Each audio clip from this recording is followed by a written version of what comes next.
அன்பு நண்பர்களுக்கு வணக்கம். Am I audible?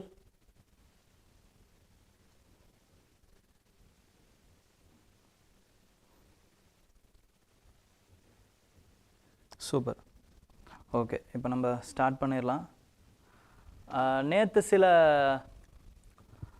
தவிர்க்க முடியாத காரணம் மாதிரி ஆயிடுச்சு. ஓகேங்களா? ஸோ டெக்னிக்கல் ஃபால்ட்டு நானும் பார்த்துருக்கணும், நான் பார்த்தேன். ஆனால் உங்களுடைய கமெண்ட் எதுவுமே எனக்கு அப்டேட் ஆகலை. ஸோ அதனால் ஆடிபிளாக இருந்ததுன்னு நான் நினச்சிக்கிட்டு பேசிட்டேன். ஸோ இன்றைக்கி நேற்று எதில் இருந்து ஆடிபிளாக இல்லையோ அதை திருப்பி நடத்துவேன். So don't worry about it. ஓகேங்களா? ஸோ இன்றைக்கி கொஞ்சம் எக்ஸ்டென்சிவாக ஒரு 10 minutes இன்னும் கொஞ்சம் எக்ஸ்டென்சிவாக போகிறதுக்கு வாய்ப்பு இருக்குது. ஓகேங்களா? 10 to 15 minutes ஆகும், அவ்வளோதான். ஓகே, ஒரு ஓரியன்டேஷன் மாதிரி நான் கொடுத்துட்றேன். நேற்று என்ன நான் பேசணும் அதில் இருக்கிற இம்பார்ட்டண்ட் பாயிண்ட்ஸை பிக் பண்ணி நான் பேசிடுறேன். ஸோ டோன்ட் வரி, உங்களுக்கு கான்செப்ட்ஸ் புரியும். புரியாத பட்சத்தில் என்ன கேளுங்க, நான் திருப்பி கூட சொல்கிறேன். ஓகே, ஸோ டோன்ட் வரி. இன்றைக்கான கிளாஸுக்கு போயிடலாம். ஓகேங்களா? ஸோ இன்றைக்கி 25, 26 and 27 கரண்ட் அஃபேர்ஸை நம்ம பார்க்க போகிறோம். இதில் first is with respect to ஆஸ்திரேலியாவில் ஒரு பில்லுங்க. அது என்ன அப்படின்னு பார்த்தீங்கன்னா 16 ஏஜுக்கு கீழே இருக்கக்கூடிய டீனேஜர்ஸ் இல்லைனா சில்ட்ரன்ஸ், எது வேணாலும் வச்சுக்கலாம். ஓகேங்களா? சில்ட்ரன்ஸ் சோஷியல் மீடியா ஆப்ஸை யூஸ் பண்ணக்கூடாது அப்படிங்கிற ஒரு சட்டத்தை ஆஸ்திரேலியாவில் போட்டிருக்காங்க. ஓகேங்களா?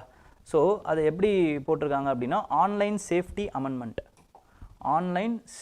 Amendment social media minimum age bill அப்படிங்கிற இந்த அமெண்ட்மெண்ட்டை வச்சு இந்த பில்லை போட்டு அவங்க என்ன பண்ணியிருக்காங்கன்னா they have restricted the usage of social media apps. எல்லா ஆப்புமா அப்படின்னா எல்லா ஆப்பும் கிடையாது, but age restricted social media platforms அதை இன்னும் டிஃபைன் பண்ணல. பட் மேக்ஸிமம் எதெல்லாம் வரும் அப்படின்னு சொல்கிறாங்கன்னா எல்லா பாப்புலர் சோஷியல் மீடியா ஆப்ஸுமே லைக் டிக்டாக், ஃபேஸ்புக். டிக்டாக் இந்தியாவில் பேண்டு, பட் மற்ற இடத்துலலாம் இருக்குது. So TikTok, Facebook, Reddit, Instagram, X, Snapchat, இப்படி எல்லா இம்பார்ட்டண்ட்டான இம்பார்ட்டன்ட் கிடையாது, ஃபேமஸான சோஷியல் மீடியா ஆப்ஸ் எல்லாம் பேன் பண்ண போகிறாங்க for the children below 16 age.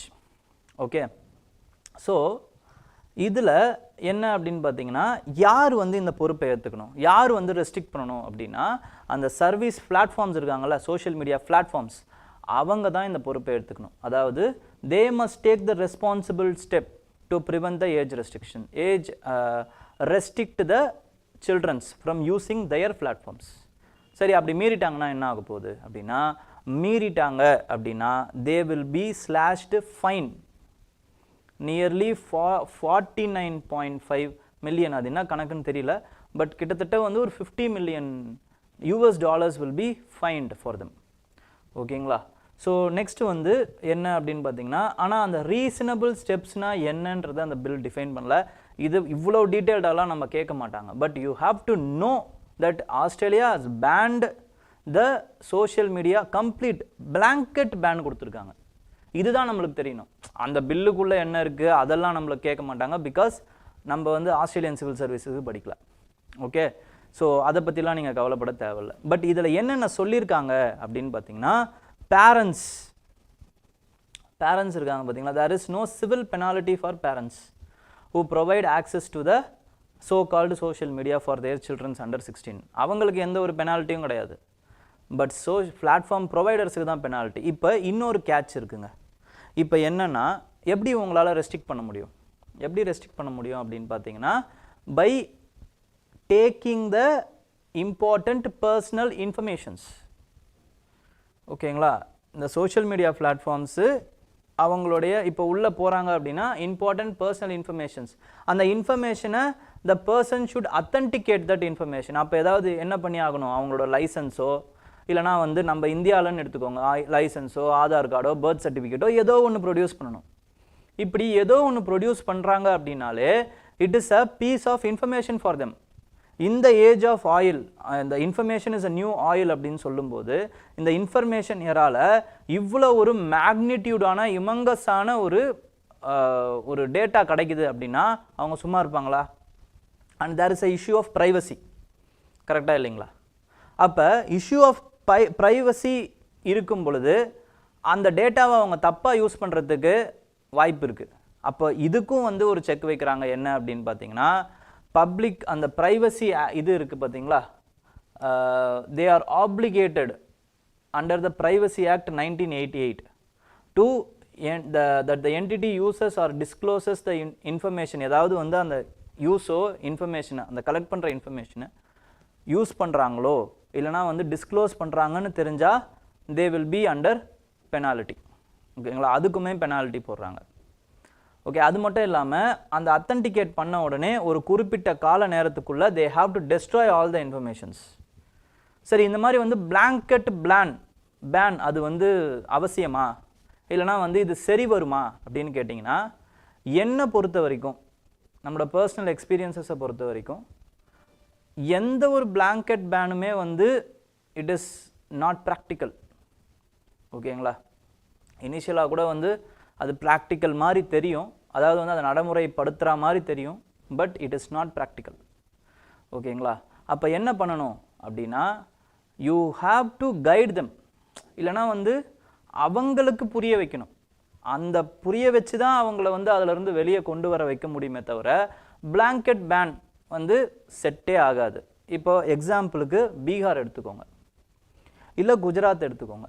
இதில் 100% ஆல்கஹால் வந்து இது வந்து ஒழிச்சாச்சு. 100% ஆல்கஹால் விற்கக்கூடாது.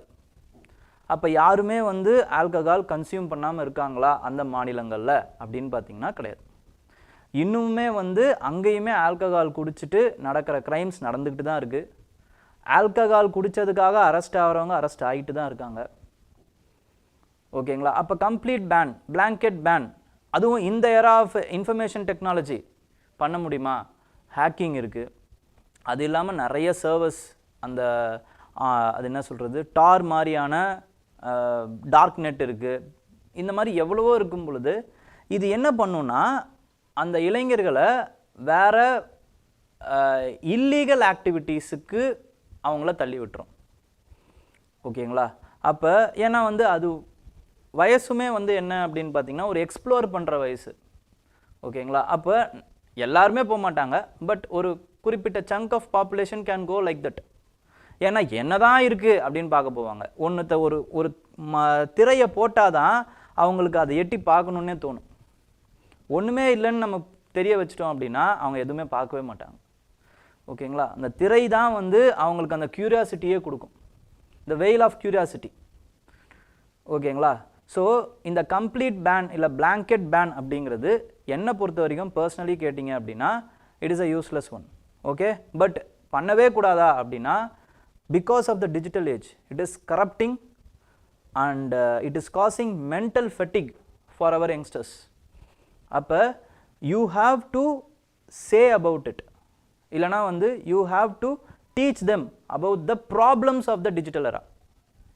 இதை இப்படி யூஸ் பண்ணுறதுனால என்ன ஆகும், ரேபிட் ஹோல் எஃபெக்ட்னா என்ன, ஒரு கட்டத்துக்கு மேலே நீ ஒரு மணி நேரத்துக்கு மேலே 2 மணி நேரத்துக்கு மேலே இதை இருந்த அப்படின்னா என்ன ஆகும் அப்படிங்கிற எல்லா விஷயத்தையுமே you have to teach them. You should not snatch it from them. Okay, so next is with respect to என்ன அப்படின்னு பார்த்தீங்கன்னா, activist R opposing new election commission rule. there is a rule with respect to conduct of election rules. ஓகேங்களா, அதை வந்து இப்போ என்ன பண்ணியிருக்காங்கன்னா வந்து union law ministry has recommended to restrict the access of electronic media in the time of election. ஓகேங்களா, there is a rule, conduct of election rule ஒரு rule இருக்குங்க. ஓகேங்களா, இது எதுக்குன்னு பார்த்தீங்கன்னா how to conduct elections as per representation of people act அப்படிங்கிற அந்த people acting அடிப்படையில் எப்படியெல்லாம் கண்டக்ட் பண்ணணும் எலெக்ஷன்ஸை அப்படிங்கிறதுக்கு ஒரு ரூல் போட்டிருக்காங்க. இந்த ரூலில் there is a rule number 93(2)A. இந்த 2A என்ன சொல்லுது அப்படின்னு பார்த்தீங்கன்னா, all other papers relating to the election shall be open to the public inspection. எது ஒன்றாலும் எந்த பேப்பர் ஒன்றாலும் நீங்கள் என்ன பண்ணலாம், பப்ளிக் வந்து you can go through it அப்படிங்கிற சொல்லியிருக்காங்க. இப்போ அதில் எப்படி அமெண்ட் பண்ணியிருக்காங்கன்னு பார்த்தீங்கன்னா, all other papers as specified in these rules relating to the election shall be opened. Specified in these ரூல்ஸ்னும் பொழுது இந்த ரூல்ஸில் ஸ்பெசிஃபை ஆகாத விஷயங்களை you cannot publish it for the public inspection.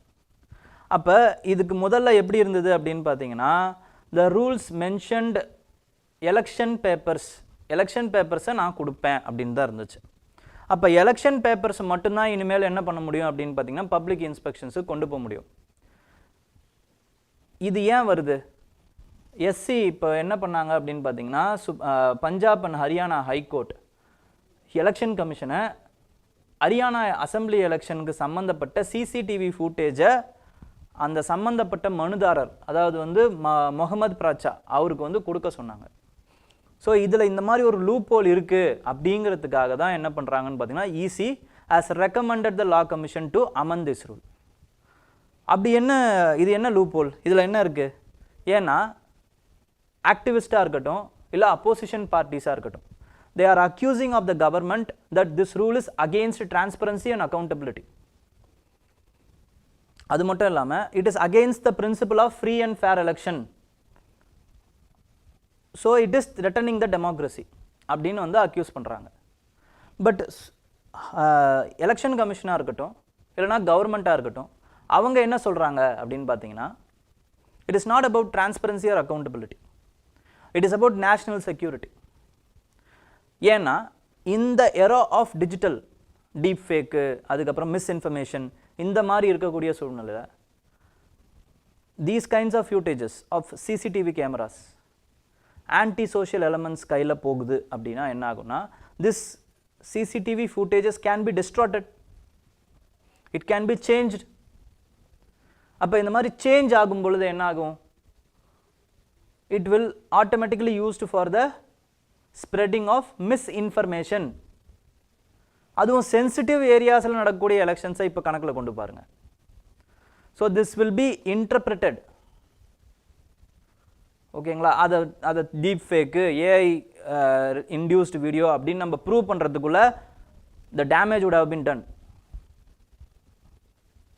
So இந்த மாதிரியான விஷயங்களுக்காக தான் நம்ம என்ன பண்ணுறோம், இந்த நேம் ஆஃப் இந்த sake of national security we are not providing the CCTV footages அப்படின்ட்டு எலெக்ஷன் கமிஷன் அண்ட் கவர்மெண்ட் சொல்கிறாங்க. ஓகேங்களா? இந்த டெவலப்மெண்ட்டை நீங்கள் you have to note it down with respect to election. Next is with respect to environment. என்விரான்மெண்ட்டில் இப்போ ரீசெண்டாக என்ன பண்ணியிருக்காங்க அப்படின்னா வந்து கென்-பெத்வா ரிவர் லிங்கேஜ் ப்ராஜெக்ட் அதை வந்து போட்டிருக்காங்க. இந்த river linkage Ken and Betwa 2 river இருக்குங்க. ஓகேங்களா? 2 ரிவர் இருக்குது. ஸோ ரெண்டுமே வந்து ட்ரிபியூட்ரிஸ் ஆஃப் யமுனா. ஓகேங்களா? Ken and Betwa. கென் வந்து பார்த்திங்கன்னா சர்ப்ளஸ் வாட்டர்ஸ் இருக்குது, பெத்வாவில் டெஃபிசிட் வாட்டர் இருக்குது. அப்போ இது ரெண்டுத்தையும் இணைச்சிட்டிங்க அப்படின்னா ட்ரை ஏரியாஸான பண்டேல்கண்ட் ரீஜன் இன் மத்திய பிரதேஷ் அதுக்கு வந்து இன்னும் நிறைய வந்து இரிகேஷன் ஃபெசிலிட்டிஸ் வர்றதுக்கு வாய்ப்பு இருக்குது. அப்படிங்கிறதுக்காக inter linkage project river linking projects வந்து ஈடுபடுறாங்க. ஓகேங்களா?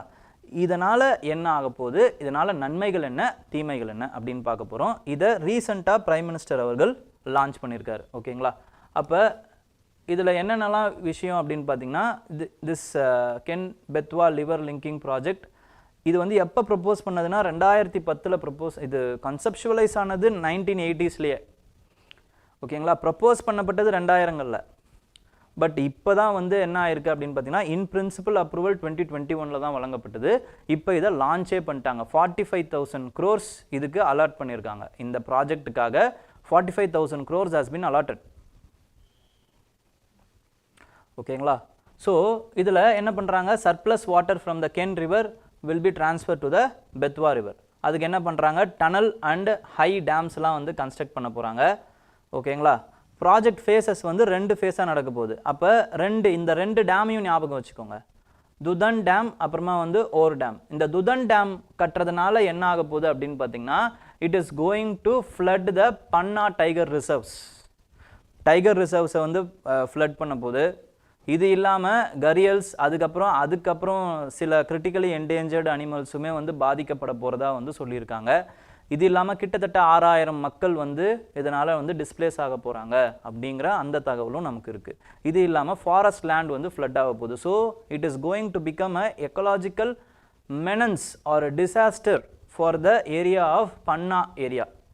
அது ஃப்ளட்டிங் ஆக போகுது அப்படிங்கிறத சொல்கிறாங்க. ஓகேங்களா? Next, in the Bundelkhand region வந்து it is going to be get benefited. Bundelkhand region in Madhya Pradesh and Uttar Pradesh. இந்த ஏரியா வந்து it is going to get benefited அப்படின்றத சொல்றாங்க. Next வந்து benefits வந்து irrigation facility ஏறும், drinking water கிடைக்கும், அது இல்லாம power generation because of the hydro power. This will increase. Okay, அப்ப environmental concerns என்ன அப்படின்னா it is going deforestation is going to happen in Panna National Park or Tiger Reserve. Tiger Reserve ல அதுவும் core ஏரியால உங்களுக்கு problem வர போகுது Panna Tiger Reserve ல. அப்புறம் wildlife like tigers, gharials, vultures are going to be affected. அப்புறம் large scale displacement is going to happen. Displacement is going to happen. அது இல்லாம inadequate compensation இதுவும் ஒரு கம்ப்ளைண்டா சொல்றாங்க. காம்பன்சேஷனும் கிடையாது. ஓகே, inadequate இருக்கு. ஓகே, so controversies என்ன? It is violating the Panna Tiger Reserve core. அது இல்லாம transparency இல்ல with respect to hydrological data. ஏன்னா hydrological data எவ்வளவு வந்து எவ்வளவு இடம் வந்து flood ஆக போகுது, எவ்வளவு வாட்டர் வந்து டைவர்ட் பண்ண போறீங்க, இந்த மாதிரி எந்த ஐடியாவுமே வந்து பப்ளிக் டொமைன்ல இல்ல. ஓகே, ஸோ அதுக்கப்புறம் wild life clearance is also questioned by the supreme court. ஓகேங்களா, இந்த ப்ராஜெக்ட்னால சில நன்மைகள் இருக்கு, சில தீமைகள் இருக்கு, ரெண்டுமே உங்களுக்கு தெரியணும். பிலிம்ஸ் பொறுத்த வரைக்கும் கென்-பெத்வானால எந்த டைகர் ரிசர்வ் வந்து முழுக போகுதுன்னு உங்களுக்கு தெரியணும். பன்னா டைகர் ரிசர்வ் அப்படிங்கிறது தெரியணும். ஓகேங்களா, பன்னா டைகர் ரிசர்வ் அப்போ எங்கே இருக்குது? மத்திய பிரதேஷில் இருக்குது, அதுவும் உங்களுக்கு தெரியணும்.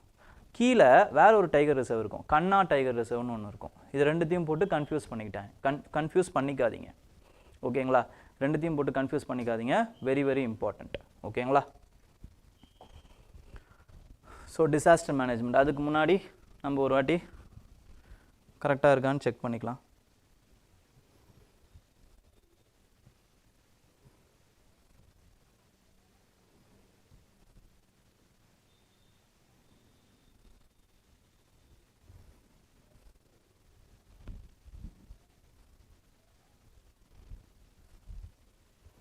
Okay okay, no problem. நான் நெக்ஸ்ட் டே என்ன இதுவோ அதை நான் மறுபடியும் சொல்லிடுறேன்.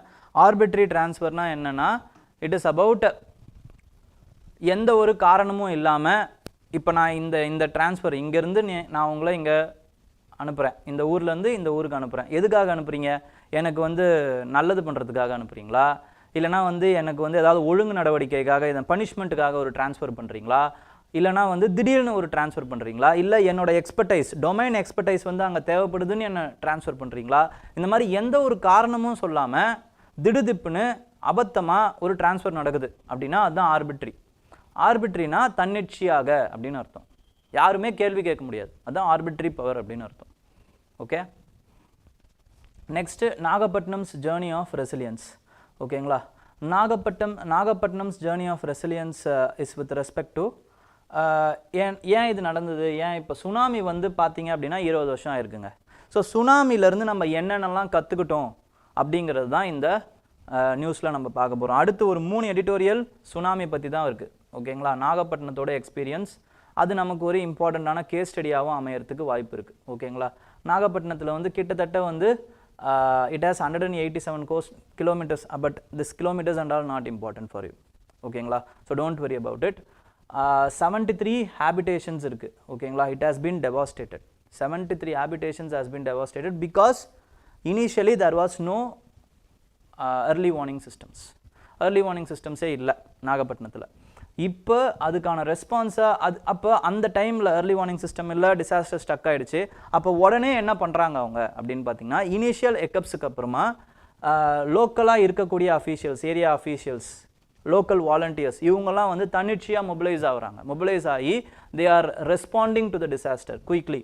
அதுக்கப்புறமா வந்து quick disposal of the dead பாடிஸும் நடக்குது with due respect to the deceased bodies. Okay, next வந்து ரெக்கவரியில் என்னென்ன பண்ணுறாங்க அப்படின்னு பார்த்தீங்கன்னா, ரெக்கவரி ஸ்டேஜஸில் டெம்பரரி ஷெல்டர்ஸ்லேருந்து மல்டி அசார்ட் ரெசிஸ்டன்ஸ் ஹோம்ஸ் இதெல்லாம் அடுத்து ரெக்கவரினா இப்போ டிசாஸ்டர் முடிஞ்சிருச்சு, இப்போ அதுக்கு அடுத்து என்ன பண்ணணும்? டிசாஸ்டர் நடந்து முடிஞ்சிருச்சு, தேவையான அதாவது வந்து எல்லா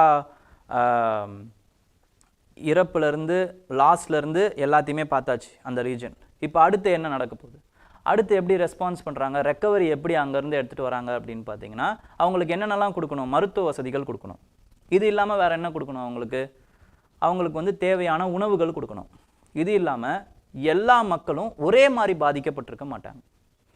சில பேர் வந்து ரொம்ப அதிகமாக பாதிக்கப்பட்டிருப்பாங்க, சில பேர் கம்மியாக பாதிக்கப்பட்டிருப்பாங்க. சில பேரால் அந்த இடத்துலேருந்து போக முடியாது, சில பேரால் அந்த இடத்துலேருந்து போயிருக்க முடியும். ஸோ வல்னரபிள் செக்ஷன்ஸை நம்ம எதுன்னு ஐடென்டிஃபை பண்ணி அவங்களுக்கு இம்பார்ட்டண்ட்டான ட்ரைனிங் கொடுக்குறது, அவங்கள முதல்ல வந்து ரெஸ்கியூ பண்ணுறது, அவங்களுக்கு இன்சூரன்ஸ் வந்து நமக்கு கொடுக்குறது, அவங்களுக்கு சார்பான இன்சூரன்ஸ் நம்ம கொடுக்குறது, அவங்களுக்கு தேவையான லைவ்லிவுட் ஆப்பர்ச்சுனிட்டிஸை எடுத்துகிட்டு வந்து கொடுக்குறது. ஃபார் எக்ஸாம்பிள் இப்போ வல்னரபிள் செக்ஷன்ஸ்னால் யார்? சில்ட்ரன்ஸ். அவங்களால ஓட முடியாது, எங்கே போகிறதுன்னு தெரியாது. விமன் ஏன் வல்னரபிள் அப்படின்னு பார்த்தீங்கன்னா, தே ஆர் எந்த ஒரு சொத்துமே வந்து அவங்க பேரில் இருக்காது. இப்போ ஒரு கடை இருக்குது அப்படின்னா கூட அது அவங்க ஹஸ்பண்ட் பேரில் தான் இருக்கும். இல்லை அவங்க விடோவாக இருக்காங்க அப்படின்னா வந்து அவங்களுக்கு ஒரு சின்ன கார்டு கூட இருக்காது அப்படிங்கிறாங்க. ஓகேங்களா? ஃபார் எக்ஸாம்பிள் இப்போ வந்து ஏதாவது ஒரு கூட்டுறவில் இருக்காங்க, ஓகேங்களா, ஃபிஷர்மேன் கம்யூனிட்டியில் இருக்காங்கன்னு வச்சுக்கோங்க. ஃபிஷர்மேன் கம்யூனிட்டியில் மீனை பிடிக்கிறது தான் மென்னு, அதை விற்கிறது, அதுக்கப்புறமா வந்து வேறு சில குடிசை தொழில்கள் பண்ணுறது அப்படின்றது விமன் தான் பண்ணுவாங்க. பட் பேர் யார் பேரில் இருக்கும்?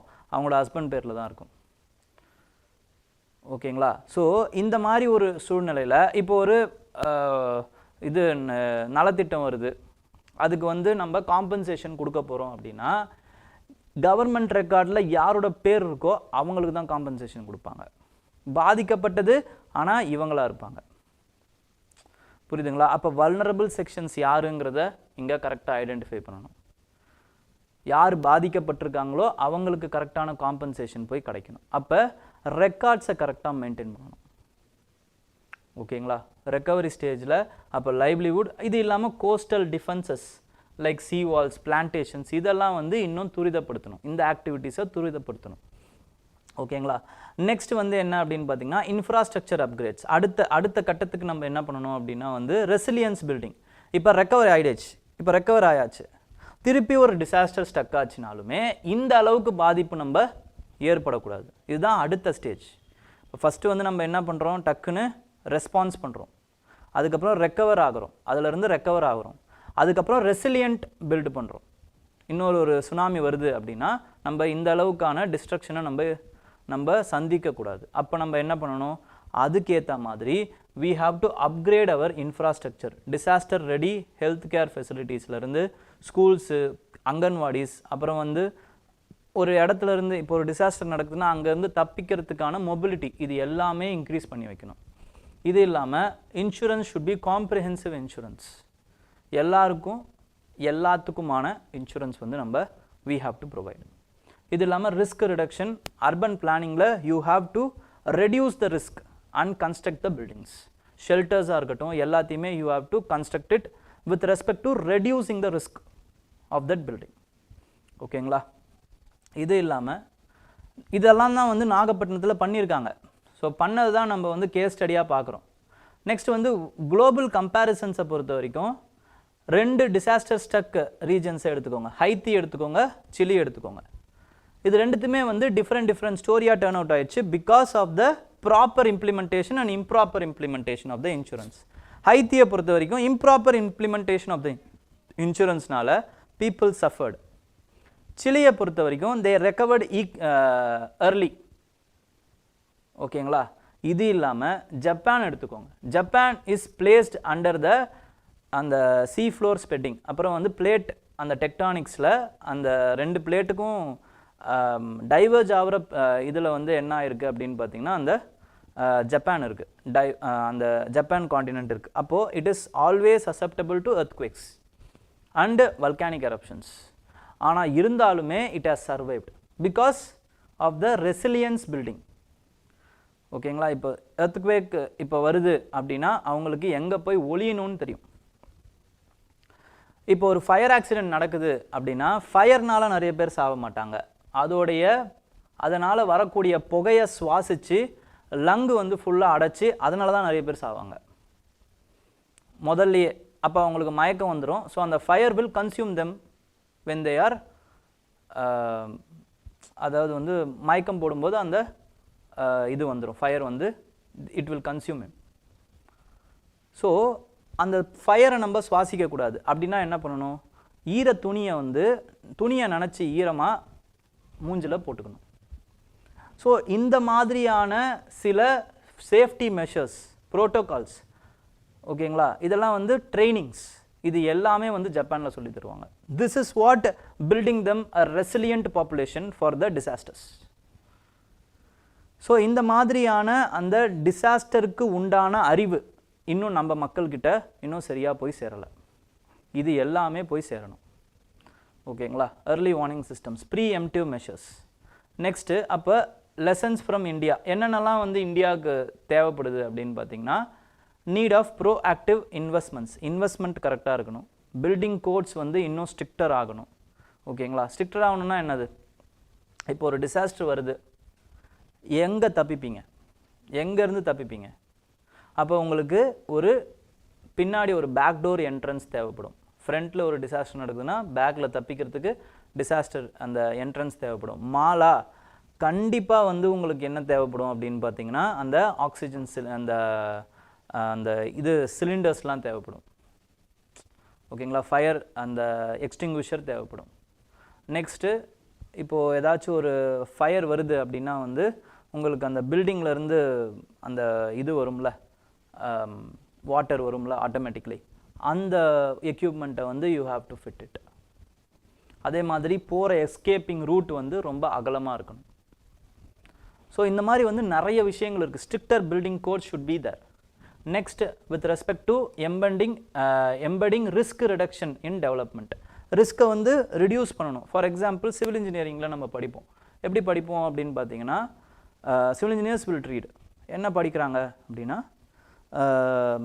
Disaster management. அதாவது வந்து எர்த்குவேக் வருது அப்படின்னா அந்த பில்டிங்ஸ் ஃபவுண்டேஷனில் what we have to induce அப்படிங்கிற அந்த மாதிரியான படிப்பெல்லாம் வந்து அதில் படிச்சிருப்பாங்க. So they will reduce the reduction of the earthquakes.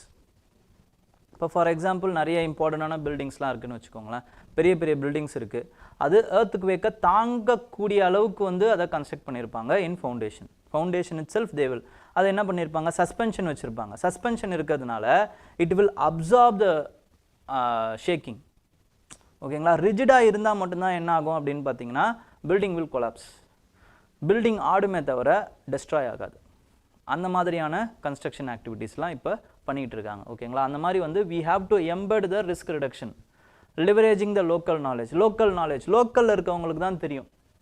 ஓகேங்களா, இப்போ லோக்கல் கம்யூனிட்டிஸை we have to ensure during the policy implementation. Regional collaboration இதெல்லாமே செய்யணும். ஓகேங்களா, அதே மாதிரி we have to install the technological advancement, early warning tsunami centers. இதெல்லாம் வந்து 2007ல் வந்து இது பண்ணுறாங்க, சுனாமி வந்ததுக்கு அப்புறமா.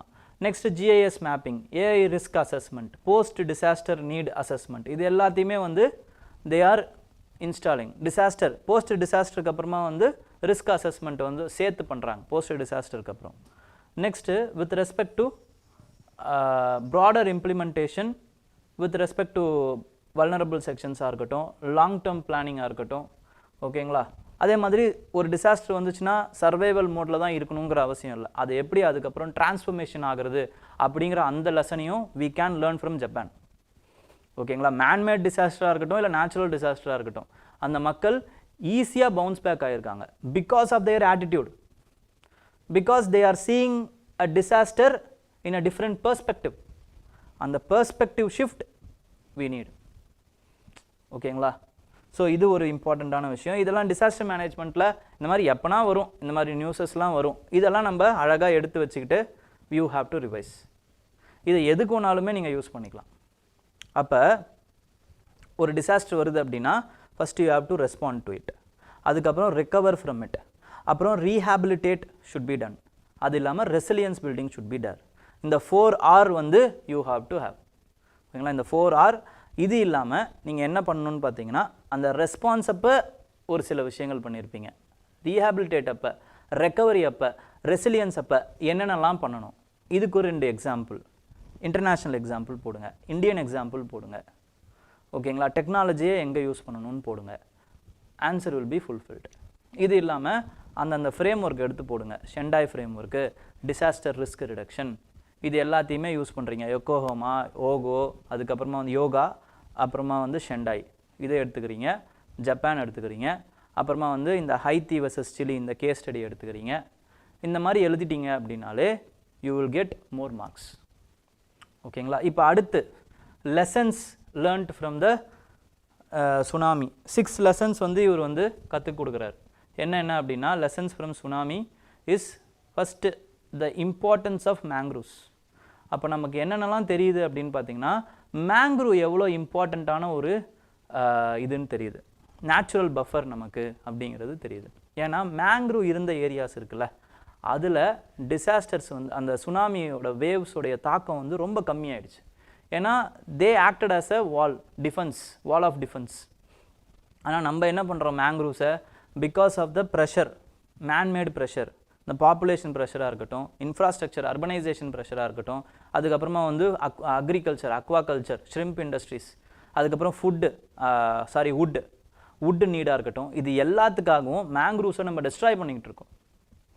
அப்போ மேங்க்ரூவ்ஸை நம்ம வளர்க்க வேண்டியதுக்கான காரணம், அதுக்கப்புறம் காலம் இப்போ வந்துடுச்சு. ஓகேங்களா? அது நமக்கு இந்த சுனாமியிலிருந்து தான் நமக்கு புரிஞ்சுது. ஓகேங்களா? நெக்ஸ்ட் வந்து பப்ளிக் டொமைன் வந்து ரிசோர்ஸஸை வந்து பப்ளிக் டொமைனில் தான் வச்சுருக்கணும். ஃபார் எக்ஸாம்பிள் பீச்சஸ்ஸு இதெல்லாம் வந்து நம்ம என்ன பண்ணணும்னு பார்த்தீங்கன்னா ப்ரைவேட்டைஸ் ஆக்கக்கூடாது. அது காமன் பப்ளிக்காக தான் இருக்கணும். Example take the case of Thailand. தாய்லாண்டில் என்ன பண்ணுறாங்க அப்படின்னு பார்த்தீங்கன்னா அதோட பீச்சஸ்லாம் வந்து private ஓனர்ஸுக்கு வித்துடுறாங்க.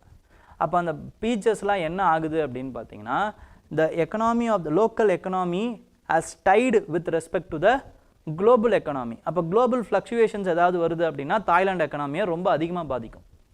And it has also made it as a illegal spot. ஓகேங்களா? தவறான டெஸ்டினேஷனுக்கு வந்து அது உதாரணமாகிடுச்சு. ஓகேங்களா? செக்ஸ் ஒர்க்கர்ஸ் அங்கே அதிகமாகிடுறாங்க.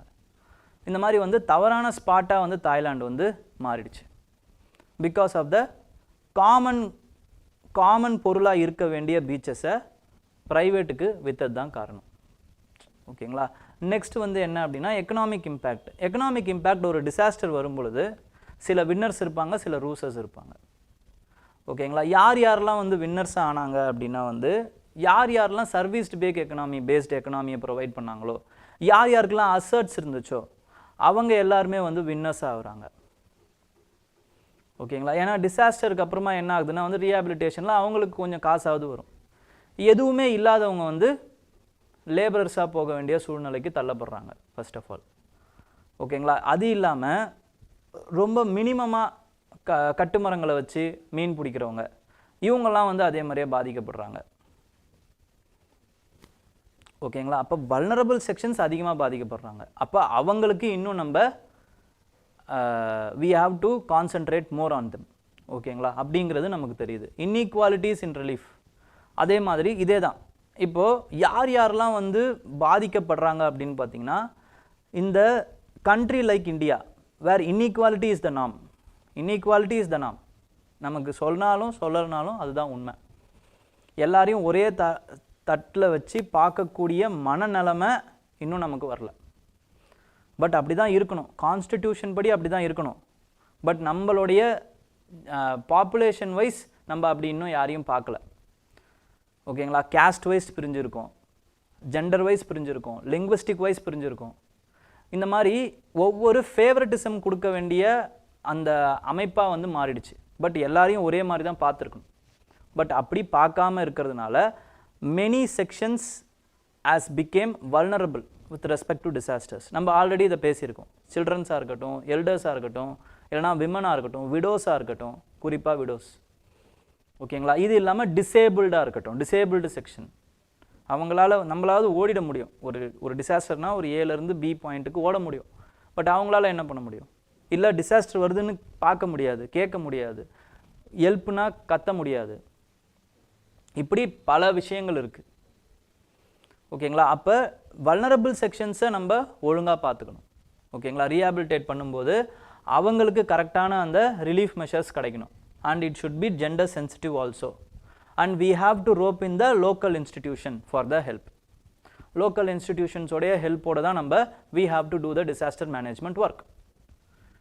ஓகேங்களா? இது எல்லாத்தையுமே நம்ம 2004 சுனாமிலேருந்து நம்ம கற்றுக்குறோம். இதை மட்டும் கற்றுக்கல, இன்னொரு ஆர்டிக்கலும் இதை பற்றி தான் இருக்குது. சாரி, முன்னாடி இருந்த ஆர்டிக்கலும் சரி, இந்த ஆர்டிக்கலும் சரி, இதை பற்றியான விஷயங்கள் தான். அப்போ லெசன்ஸ் ஃப்ரம் சுனாமி, ஃபஸ்ட்டு நாகப்பட்டினத்தை கேஸ் ஸ்டடியாக எடுத்து நம்ம பார்த்தோம்.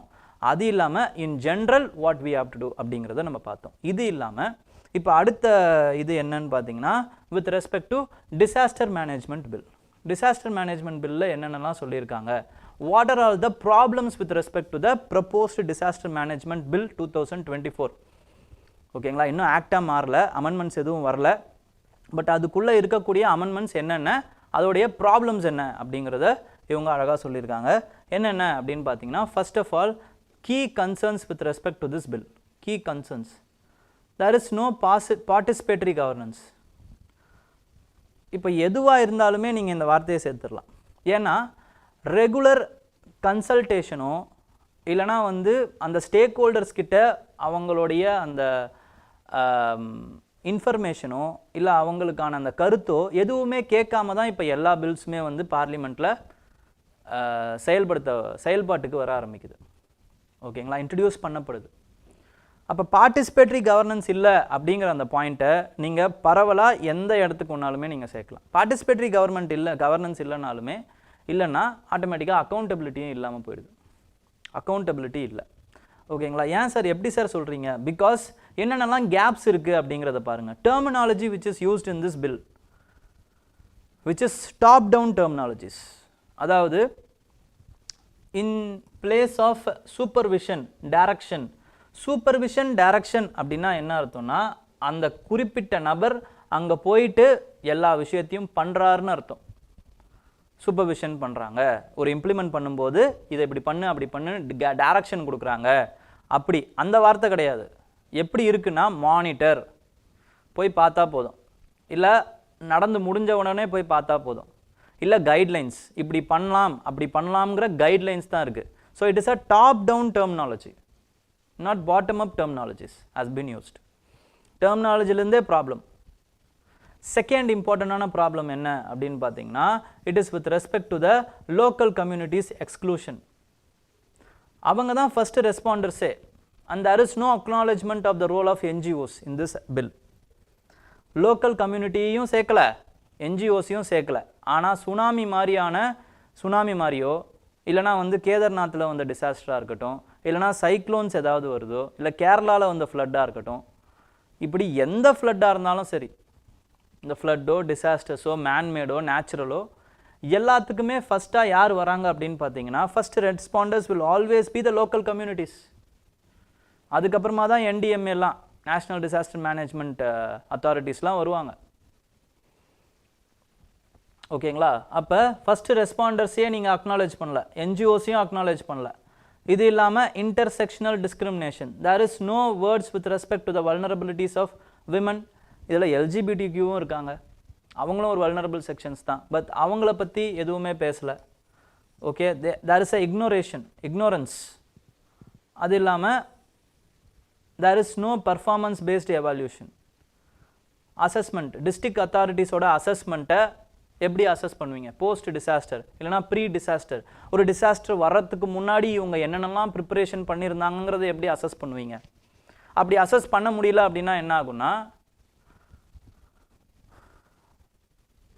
த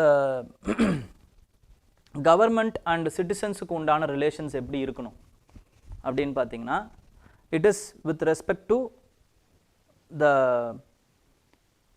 கிளைண்ட் பிஸ்னஸ், அந்த ரிலேஷன்ஷிப் மாதிரி இருக்கணும். அதாவது கிளைண்ட்டுக்கு என்ன தேவையோ அதை தான் அந்த பிஸ்னஸ் கம்யூனிட்டி பண்ணி கொடுப்பாங்க.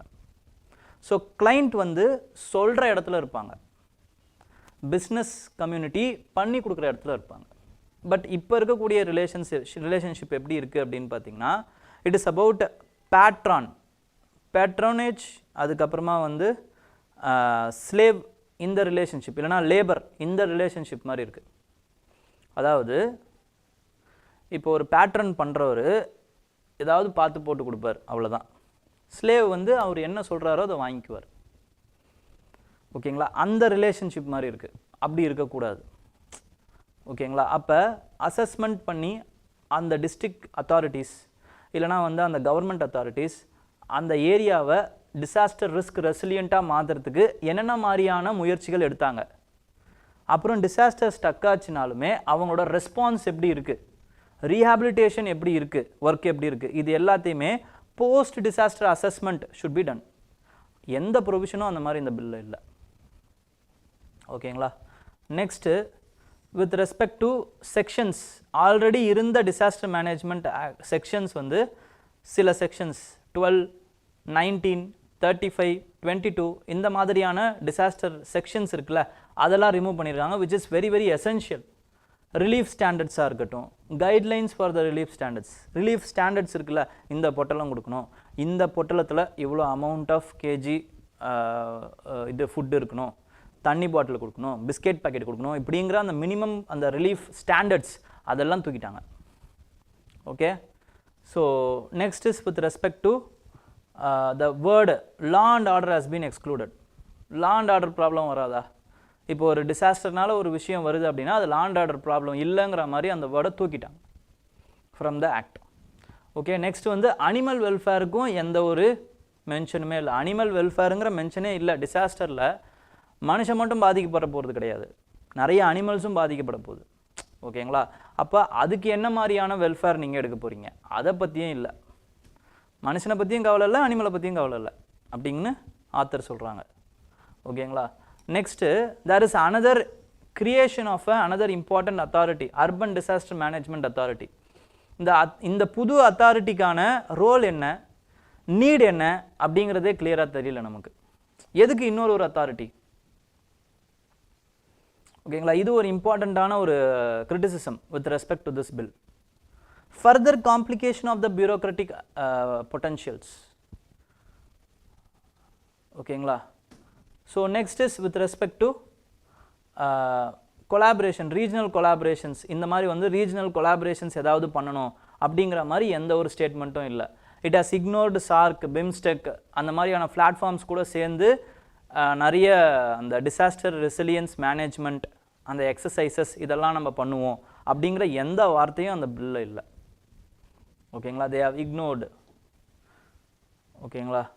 அண்ட் ஜூனாட்டிக், அப்புறமா வந்து த்ரெட்ஸ், COVID-19 மாதிரி இதுக்கப்புறம் ஃப்யூச்சரில் வந்தால் என்ன மாதிரியான விஷயங்களை நம்ம பண்ணலாம் அப்படிங்கிற அந்த ஒரு அந்த ரீஹாபிலிட்டி, இந்த ரிஸ்க் ரிடக்ஷன் அந்த வார்த்தைகளுமே வந்து இந்த பில்லில் இல்லை அப்படிங்கிறத சொல்கிறாங்க. ஸோ இவ்வளவு டிசப்பாயின்மெண்ட்ஸ் நிறைஞ்சது தான் இந்த டிசாஸ்டர் அமெண்ட்மெண்ட் பில்லாக இருக்குது, டிசாஸ்டர் அமெண்ட்மெண்ட் பில்லாக இருக்குது அப்படிங்கிறத சொல்கிறாங்க. ஓகேங்களா. ஸோ இதெல்லாம் நீங்கள் you have to take it down. இந்த டிசாஸ்டர் மேனேஜ்மெண்ட் பில் இருக்குல்ல, இந்த பில்லு எப்போ வருது அப்படின்னு பார்த்தீங்கன்னா it came because of the tsunami. 2004 சுனாமிக்கு அப்புறமா தான் இந்த பில்லை வந்து நம்ம எனாக்ட் பண்ணுறோம். ஓகே. இதையும் நல்லா ஞாபகம் வச்சுக்கோங்க. சுனாமிக்கு அப்புறமா தான் இந்த லெஜிஸ்லேட்டிவ் அந்த ஹோல் இருக்குது அப்படிங்கிறத கண்டுபிடிக்கிறாங்க. அப்போது இந்த மாதிரி ஏதாவது டிசாஸ்டர் வருது அப்படின்னா நமக்கு ஃபஸ்ட்டு ஃபண்டு தேவை, இந்த டிசாஸ்டரை சமாளிக்கிறதுக்கான ஃபண்டிங் தேவை. அதுக்கப்புறம் டிசாஸ்டர் நடக்கும்போது அதை வந்து மீட்பு குழுவாக செயல்படுறதுக்கு ஒரு குழு தேவை. இது ரெண்டுத்தையும் உருவாக்குறது தான் மெயின் எய்ம் அதுதான். இது இல்லாமல் டிசாஸ்டர் வர்றதுக்கு முன்னாடி என்னென்னலாம் செய்யணும் அப்படிங்கிறதுக்கான அந்த early வார்னிங் சிஸ்டமாக இருக்கட்டும், இன்ஃப்ராஸ்ட்ரக்சர் கேப்பபிலிட்டிஸாக இருக்கட்டும், இதெல்லாம் பில்ட் பண்ணுறது தான் வந்து இந்த பில்லு உண்டாக்குன, இந்த ஆக்ட் உண்டாக்குன அந்த அதிகாரிகளோட வேலையாக இருக்குது. ஓகே. அதெல்லாம் இப்போ நிறைய இந்த இதெல்லாம் பண்ணுறாங்க. ஓகேங்களா. ஏன் இந்த அமெண்ட்மெண்ட் அப்படின்னா, இந்த பில் வந்து it is skewed on the favour of centre. ஸ்டேட்டுக்கும் டிஸ்ட்ரிக்ட்டுக்கும் எந்த ஒரு பவருமே வந்து இது கொடுக்கல. இட் இஸ் மோர் சென்ட்ரலைஸ்டு பவராக இருக்குது. அப்போ இப்படி இருக்குன்ற கிரிட்டிசிசம்னால என்ன பண்ணுறாங்கன்னு பார்த்தீங்கன்னா, இதை அமெண்ட் பண்ணுறோம் அப்படிங்கிற பேரில் இவ்வளோ ப்ராப்ளமாக பண்ணி வச்சுருக்காங்க அப்படின்ட்டு ஆத்தர் சொல்கிறாங்க. Okay. Next is with respect to international relations. International ரிலேஷன்ஸில் நம்ம இப்போ அடுத்து என்ன பார்க்க போகிறோம் அப்படின்னு பார்த்தீங்கன்னா, it is with respect to Kazakhstan. கசகஸ்தானில் இப்போ ஒரு வாட்டி செக் பண்ணிக்கலாம், வேறு ஏதாவது டவுட்ஸ் இருந்தால் கேளுங்க.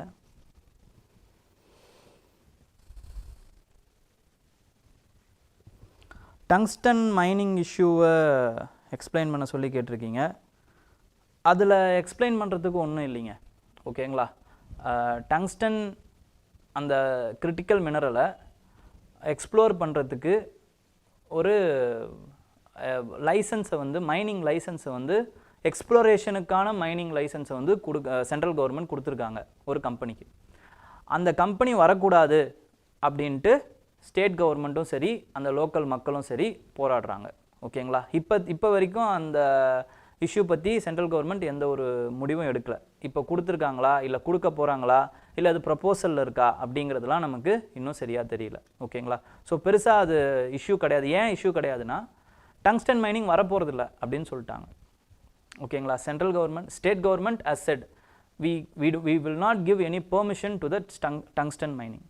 அப்போ உங்களுக்கு என்ன தெரியணும்னா டங்ஸ்டன் எதுக்காக பயன்படுத்தப்படுது அப்படின்னு தெரிஞ்சால் போதும். இது எதுக்கான ரா மெட்டீரியல், எந்த இடத்துக்கான ரா மெட்டீரியல் அப்படின்னு தெரிஞ்சால் போதுமானது. ஓகேங்களா?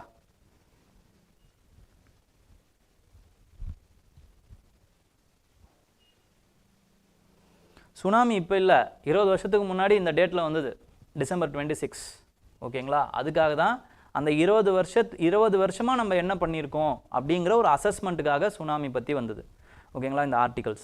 அப்போ சுனாமின்னு கிடையாதுங்க. இப்போ ஏதோ ஒரு டிசாஸ்டர் வருதுன்னா என்னென்னலாம் பண்ணியிருக்கலாம், என்ன பண்ணியிருக்கோம், எப்படியெல்லாம் பண்ணியிருக்கோம், யார் யாரெல்லாம் பாதிக்கப்பட போகிறாங்க, என்னென்னலாம் லெசன்ஸ் லேர்ன் பண்ணோம், இப்படிங்கிறத தெரிஞ்சுக்கிட்டால் மட்டும்தான் நம்மளால் GS3ல் எழுத முடியும். GS3ல் டிசாஸ்டர் மேனேஜ்மெண்ட் அப்படிங்கிறது ஒரு பேப்பர். அதுக்கு ஏதாவது ஒரு கொஸ்டினோ இல்லை 2 கொஸ்டினோ கேட்பாங்க. அதுக்காக தான் இதை நம்ம நடத்தியிருக்கோம். ஓகேங்களா?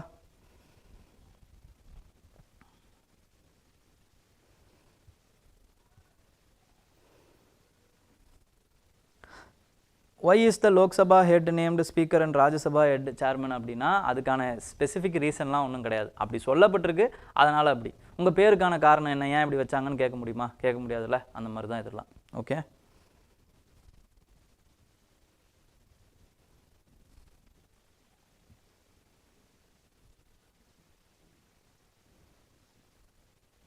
டிசாஸ்டர் மேனேஜ்மெண்ட் பில் எப்போ ஸ்டேட்ஸுக்கு என்ன பவர்? டிசாஸ்டர் மேனேஜ்மெண்ட் பில்லுக்கு வந்து ஸ்டேட்ஸுக்கு வந்து பெருசாக பவர் இப்பயுமே வந்து அந்த அர்பன் டிசாஸ்டர் மேனேஜ்மெண்ட் அத்தாரிட்டி இருக்குல்ல, அதுக்கு பவர் கொடுக்குறாங்க. ஓகேங்களா? ஸ்டேட்ஸ் வந்து என்ன பண்ணலாம் அப்படின்னு பார்த்தீங்கன்னா அவங்களுக்கு அந்த இம்ப்ளிமெண்டேஷன் பவர் வந்து கொடுக்குறாங்க with respect to disaster management. Okay, quick response பண்ணுறதுக்கு, இம்ப்ளிமெண்டேஷன் பண்ணுறதுக்குலாம் பவர் வந்து அவங்க கொடுக்குறாங்க. ஓகே, ஸோ மற்றபடி எதுவும் இல்லை. இன்னும் வந்து இது அமெண்ட்மெண்ட் ஸ்டேஜில் தான் இருக்குது, பில் ஸ்டேஜில் தான் இருக்குது. முழுசாக வந்தால் தான் நமக்கு தெரியும். ஓகேங்களா? இந்த ப்ரப்போஸ் பண்ணப்பட்ட பில்லில் இவ்வளோ ப்ராப்ளம்ஸ் இருக்குது அப்படிங்கிறது தான் இப்போ நம்ம பார்க்குறோம். இன்னும் இட் வில் எவால்வ். ஓகேங்களா? It will evolve. So wait, kindly wait. அது ஆக்டாக மாறினதுக்கப்புறம், பிரசிடென்ட் அசன்ட் ஆகி ஆக்டாக மாறினதுக்கப்புறம் இன்னொரு வாட்டி நம்ம பார்ப்போம் என்னென்ன ப்ராப்ளம்ஸ் இருக்குது, என்ன வந்திருக்கு, ஸ்டேட் கவர்மெண்ட்டுக்கு உண்டான ஸ்கோப் என்ன, சென்ட்ரல் கவர்மெண்ட் என்னென்னலாம் சொல்லியிருக்காங்க, அதுக்கப்புறம் அர்பன் டிசாஸ்டர் மேனேஜ்மெண்ட் அத்தாரிட்டி என்னென்னலாம் பண்ண போகிறாங்க, இப்படிங்கிற எல்லா விஷயத்தையுமே நம்ம மறுபடியும் ஒரு வாட்டி பார்ப்போம். ஓகே, ஸோ டோன்ட் வரி. இப்போதைக்கு இப்படி ஒரு பில் இருக்குது, இந்த அமெண்ட்மெண்ட் இருக்குது, இதில் இவ்வளோ பிரச்சனை இருக்குது அப்படின்னு தெரிஞ்சால் உங்களுக்கு போதுமானது. ஓகேங்களா? Next is with respect to tapping into Kazakhstan's rare earth reserves. இப்போ இன்னொரு இதுலேயும் நம்ம பார்ப்போம். என்னன்னு பார்த்தீங்கன்னா, India has identified that there are 30 critical minerals. 30 critical minerals needed. ஓகேங்களா? for our defense security, energy security. Defence செக்யூரிட்டிக்கும் எனர்ஜி செக்யூரிட்டிக்கும் நமக்கு 30 critical minerals need. இந்த 30 critical mineralஸில் கிட்டத்தட்ட we are dependent on 10 critical minerals with China itself. 10 critical minerals. அதில் 6 critical minerals we are dependent more than 40%. 40%க்கு மேலே நம்ம dependent on China. 6 critical minerals. அது என்னென்னங்கிறத நம்ம அடுத்து சொல்லுவோம். ஓகேங்களா? அப்போ what we have to do is we have to diversify our critical minerals அந்த capacity. டிபெண்டன்சியை குறைக்கணும். we have to dilute the dependency of the critical minerals on China. அப்போ அதுக்கு யார் ஒரு இம்பார்ட்டண்டான கண்டென்டராக இருப்பார் அப்படின்னா கசகஸ்தான் ஒரு இம்பார்ட்டண்டான கண்டென்டராக இருப்பார் அப்படின்ட்டு இந்த ஆர்டிக்கலில் சொல்கிறாங்க. ஓகேங்களா? அப்போ என்னென்ன எதுக்காக இந்த இம்பார்ட்டண்டான கண்டென்டர் எப்படி இருப்பாங்க? ஃபர்ஸ்ட் ஆஃப் ஆல், சைனா ஏன் ப்ராப்ளம் அப்படின்னா, it is known for it's arbitrary sanctions.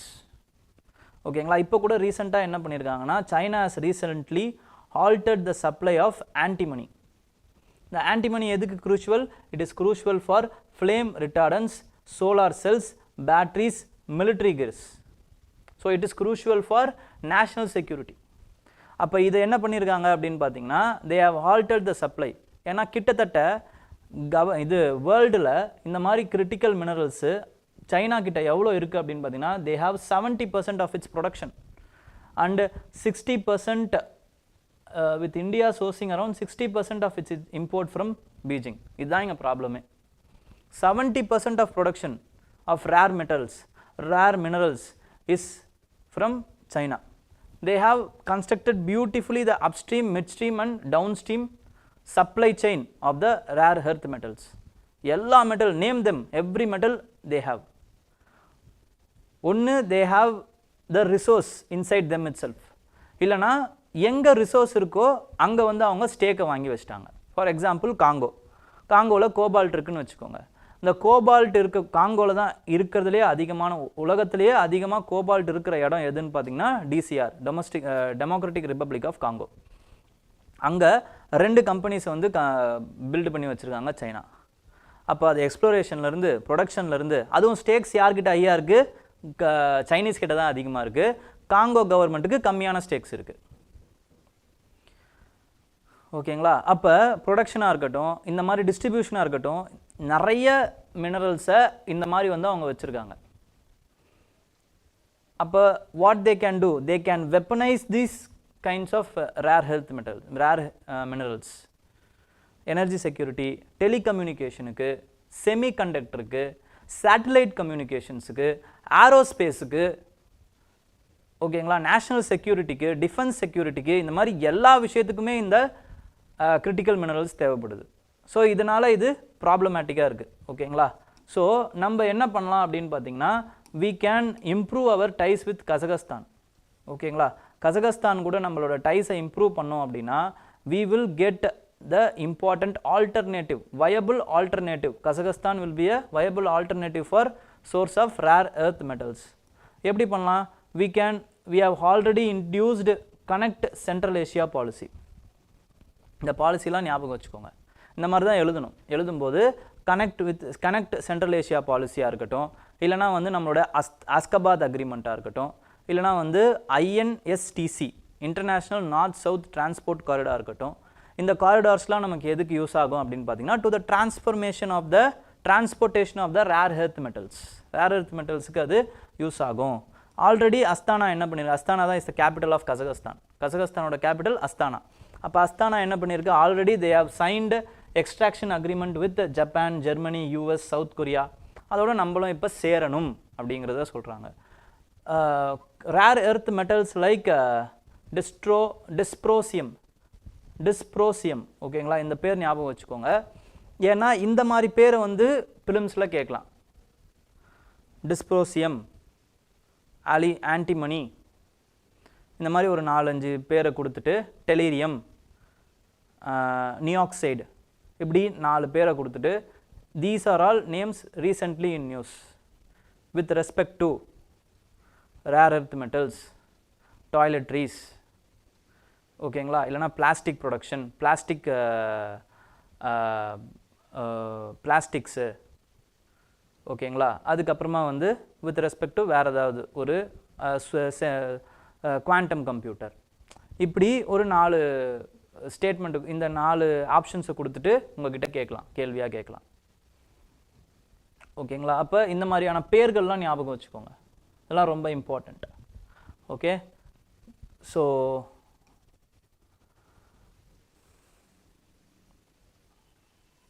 அதே மாதிரி இங்கே பாருங்கள், நியோபியம். இந்த niobium is essential for the nuclear reactors. அதே மாதிரி இது எதுக்கு யூஸ் ஆகுங்கிறதையும் ஞாபகம் வச்சுக்கணும். இதை மேட்ச் த ஃபாலோயிங்கில் கேட்குறதுக்கு வாய்ப்பு இருக்குது.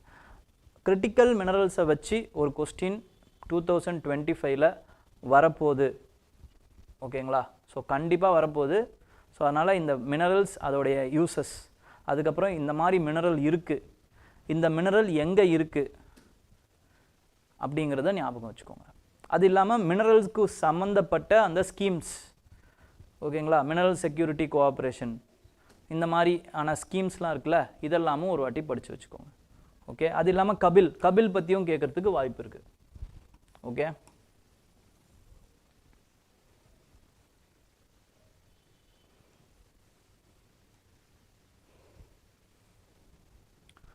dysprosium is used for clean energy technologies. Clean energy technologies க்கும் dysprosium is useful.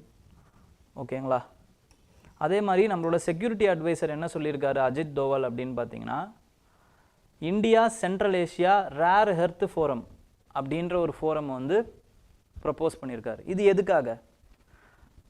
நம்மக்கிட்டேயுமே இந்த மாதிரி கிரிட்டிக்கல் மினரல்ஸ் உடைய அந்த ரிசர்வ்ஸ் இருக்குது. But where we lack, what we lack அப்படின்னு பார்த்தீங்கன்னா, the investment to exploration, investment to exploration, அதுக்கப்புறம் வந்து பார்த்தீங்க அப்படின்னா வந்து production, usage, conversion of the material. ஓகேங்களா, conversion of the material into usable product, இதில் தான் நம்ம லேக் ஆகிறோம். அப்போ அதுக்கு என்ன பண்ணலாம், ட்ரான்ஸ்ஃபர் ஆஃப் டெக்னாலஜி, அதுக்கப்புறமா வந்து இன்வெஸ்ட்மெண்ட் ப்ராஜெக்ட்ஸு, இந்த மாதிரி வந்து நம்மளால் India central Asia rare earth forum மூலமாக நம்மளால் யூஸ் பண்ண முடியும். It has been it has been proposed by the national security adviser Ajit Doval.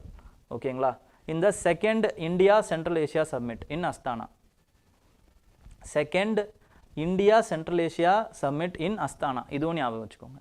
So இதில் இருக்கிறது எல்லாமே maximum with respect to films ஓரியன்டான சில ஃபேக்டை வந்து நான் சொல்லியிருக்கேன். இது எல்லாத்தையுமே எழுதி வச்சுக்கோங்க. ஓகேங்களா, next is with respect to India Chinese. India வந்து இப்போ என்ன பண்ணியிருக்காங்க அப்படின்னு பார்த்தீங்கன்னா, after the Galwan valley clashes, 2020 Galwan valley clash நடக்குது. அதுக்கப்புறம் 4 years we had a stand off. ஓகேங்களா, எந்த ஒரு டிப்ளமேட்டிக் என்கேஜ்மெண்ட்டோ எதுவுமே வந்து சைனா கூட நம்ம வைக்கல.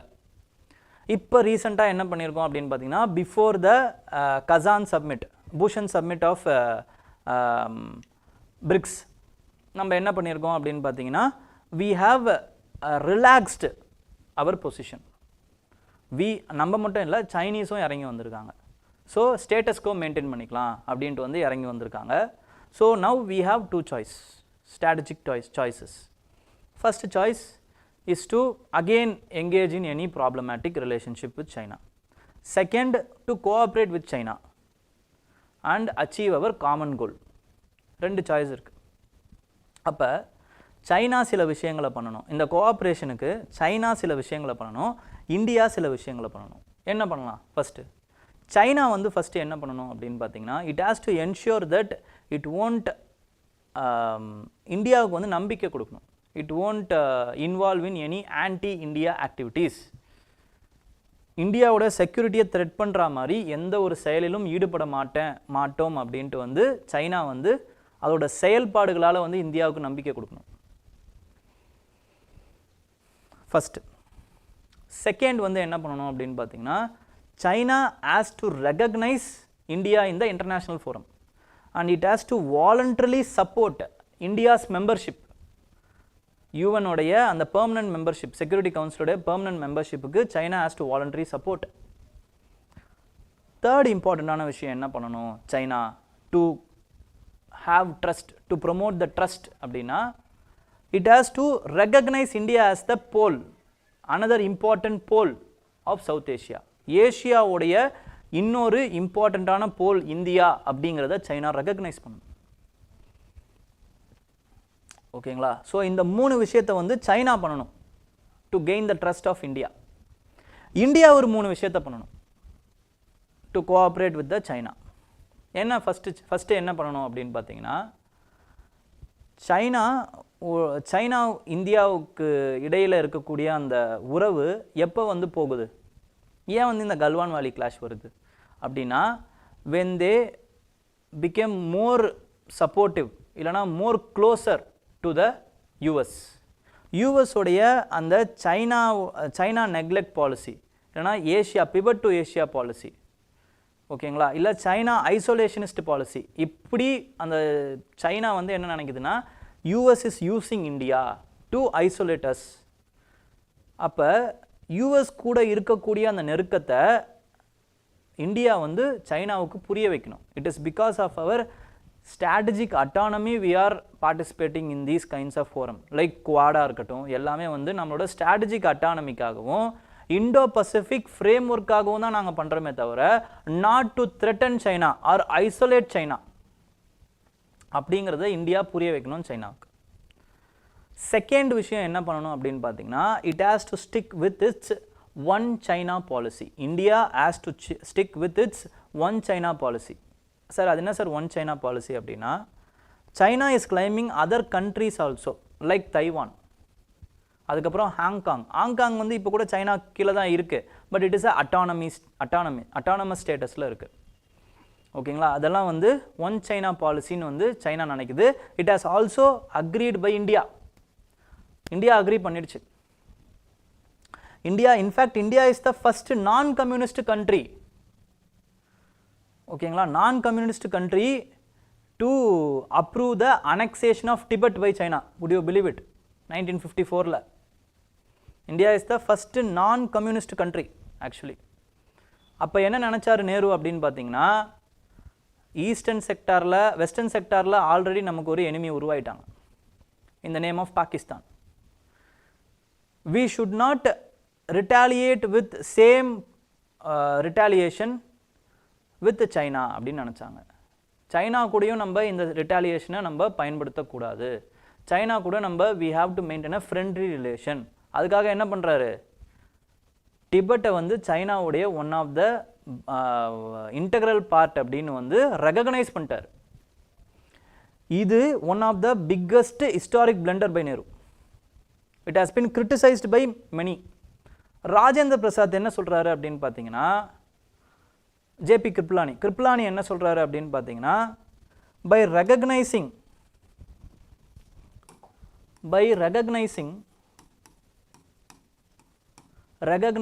the Tibet as integral part of China, India has made a historic blunder.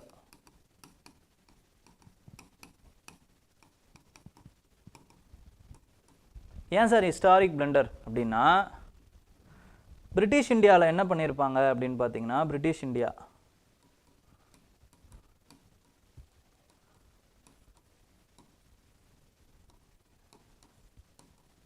இதுதான் பிரிட்டிஷ் இந்தியான்னு வச்சுக்கோங்க. ஓகே, இந்த சைடு தான் நமக்கு தேவை. இது நேபாள், இது பூட்டான். ஓகேங்களா, இது பூட்டான், இந்த மாதிரிலாம் இருக்குல்ல. ஸோ இப்போ என்ன ஆகும் அப்படின்னா, இது ஒரு பஃபர், அப்புறம் டிபெட் ஒரு பஃபர், அதுக்கப்புறமா தான் சைனா வருது. So Britishers have created double buffer zone for the protection against Chinese incursions. So now by what to say, treating Tibet as a integral part of China, China-oda boundaries has been pushed to the India's borders. India's borders ku வந்து China-oda boundaries வந்துருச்சு. Now the importance of Himalayan states has increased. நேபாளோட பூட்டானோடைய இம்பார்ட்டன்ஸ்லாம் ஏறிடுச்சு first of all. Second, India lost its natural buffer between the India and China. ஓகேங்களா, இது பின்னால் ப்ராப்ளமாக வரும் அப்படின்றத கணிக்கிறாங்க. அதே மாதிரி 1962 இண்டோ சைனீஸ் வார் வருது. எதுக்காக வார் வருது? Because they are claiming Aksai Chin and Arunachal Pradesh as their own based on their 5 finger policy. Palm and 5 finger policy. Palm என்னது? இட் இஸ் த டிபெட்டை பிடிச்சிட்டாங்க. அப்புறம் அந்த 5 ஃபிங்கர் என்ன அப்படின்னா, அருணாச்சல் பிரதேஷ், நேபாள், சிக்கிம், பூட்டான், அதுக்கப்புறமா வந்து அக்சை சின். ஓகேங்களா, இதனால் என்ன ஆகுது அப்படின்னா வந்து they are coming to the war, 1962 war. இதெல்லாம் இன்னொரு கதை, இது ஒரு பெரிய கதை. ஓகேங்களா, பட் இப்போ நம்ம என்ன பண்ணணும் அப்படின்னு பார்த்தீங்கன்னா, இந்த டிபெட்டை இது பண்ணுறோம்ல, எதனால் பண்ணுறோம்? ஒன் சைனா பாலிசியை we accepted. One China policy we have accepted. அதிலிருந்து நம்ம மாறிடக்கூடாது அப்படிங்கிறாரு. ஸோ ஒன் சைனா பாலிசியில் என்ன வருது? டிபெட் வருது, அதுக்கப்புறம் தைவான் வருது, அப்புறம் ஹாங்காங் வருது, எல்லாமே வருது. ஓகே, செகண்ட் இம்பார்ட்டண்ட்டான விஷயம். தேர்ட் இம்பார்ட்டண்ட்டான விஷயம் என்ன அப்படின்னு பார்த்தீங்கன்னா, இட் இஸ் தேர்ட் இம்பார்ட்டண்ட்டான விஷயம், it is with respect to building peace. ஓகேங்களா, பீஸை வந்து பில்ட் பண்ணுறதுல ரொம்ப இம்பார்ட்டண்ட்டான விஷயத்த நம்ம செயல்படுத்தணும். அதே மாதிரி வெஸ்டர்ன் ஆன்டி சைனீஸ் ப்ரொபகண்டா வந்து நிறுத்தணும். இந்த medias, Indian medias should stop the anti-Chinese propaganda in India. அதை கொஞ்சம் நம்ம பார்த்துக்கணும். இந்த 3 விஷயத்தையுமே வந்து இந்தியாஸ் என்ஷூர் பண்ணணும். சார் இதனால் என்ஷூர் பண்ணுறதுனால என்ன சார் லாபம் நமக்கு அப்படின்னா, ஃபஸ்ட்டு இப்போ பிகாஸ் ஆஃப் ட்ரம்ப் வந்ததுக்கப்புறம் என்ன ஆக போகுது அப்படின்னு பார்த்தீங்கன்னா, obviously is going to wage trade war between with China கூட வந்து அவர் ட்ரேட் வாரை வந்து வேஜ் பண்ண போகிறார். அப்போ இதனால் சைனாவுக்கு already their economy is in trouble. அவங்களுக்கு ஒரு மார்க்கெட் தேவை. That market will be, India can be used as that market. First of all நமக்கு என்ன தேவை அப்படின்னு பார்த்தீங்கன்னா, we need infrastructure, we need energy security, we need investment in the battery sector. இது எல்லாத்தையுமே சைனா கிட்டேருந்து நம்ம எடுத்துக்கலாம். அப்போ நம்ம சைனாவுக்கு மார்க்கெட்டை கொடுக்கலாம், நம்ம சைனா கிட்டேருந்து இன்ஃப்ராஸ்ட்ரக்சர் ஃபெசிலிட்டிஸை எடுத்துக்கலாம். So it will be a win win situation. இப்போ இந்தியாவும் சைனாவும் which is larger market and leading economy ஒன்று சேரும்போது the combined force is enormous to the world. They can, with respect to it, they can help the developing countries, least developing countries, இவங்களுக்குலாம் help பண்ணலாம். இன்னும் சொல்லணும்னா, இப்போ ongoing conflict ஏன் sir வருது? North ஈஸ்டில் ஏன் சார் வந்துச்சு? மணிப்பூர் இதுவாக இருக்கட்டும், இல்லைனா வந்து வித் ரெஸ்பெக்ட் டு மியான்மரில் இருக்கக்கூடிய கலவரங்களாக இருக்கட்டும், ஏன் வருது? அல்டிமேட்டாக எல்லா கலவரமே it is boil down to the எக்கனாமிங்க. அதை நல்லா ஞாபகம் வச்சுக்கோங்க. எவ்வளோ பிரச்சனையாக கூட இருக்கட்டும், it will always boil down to the economy. Always ultimately money matters. எந்த ரெவல்யூஷனை வேணாலும் எடுத்துக்கோங்க. ஒருத்தனுக்கு சாப்பாடு இல்லைங்கிறதுக்காக தான் ரெவல்யூஷன் வரும், வேலை வாய்ப்பு இல்லைங்கிறதுக்காக தான் ரெவல்யூஷன் வரும், அன்எம்ப்ளாய்மெண்ட், அதுக்கான அங்கீகாரம், இதெல்லாம் எதுவும் இல்லைங்கிறதுக்காக தான் அவன் ரெவல்யூஷனே பண்ணுவான். அப்போ நார்த் ஈஸ்ட் செக்டாரை வந்து வளர்க்குறதுக்கு we can introduce the much awaited BCIM corridor. BCIM corridor, Bangladesh, China, India, அதுக்கப்புறமா வந்து நேபாள், அந்த காரிடாரை வந்து நம்ம மியான்மர், இந்த காரிடாரை வந்து நம்ம லான்ச் பண்ணலாம், ரீலான்ச் பண்ணால் இட் வில் இன்டியூஸ் கனெக்டிவிட்டி. அப்போ இதெல்லாம் வந்து ஹை ஹேங்கிங் ஃப்ரூட். இப்போ லோ ஹேங்கிங் ஃப்ரூட் என்ன பண்ணலாம்? இமீடியட்டாக இந்த சூழ்நிலை சரியாகிறதுக்கு என்னென்னலாம் பண்ணணும் அப்படின்னா, அதுக்கு ஒரு 5 விஷயத்த சொல்கிறார். ஃபஸ்ட்டு என்ன அப்படின்னு பார்த்தீங்கன்னா, நம்மளோட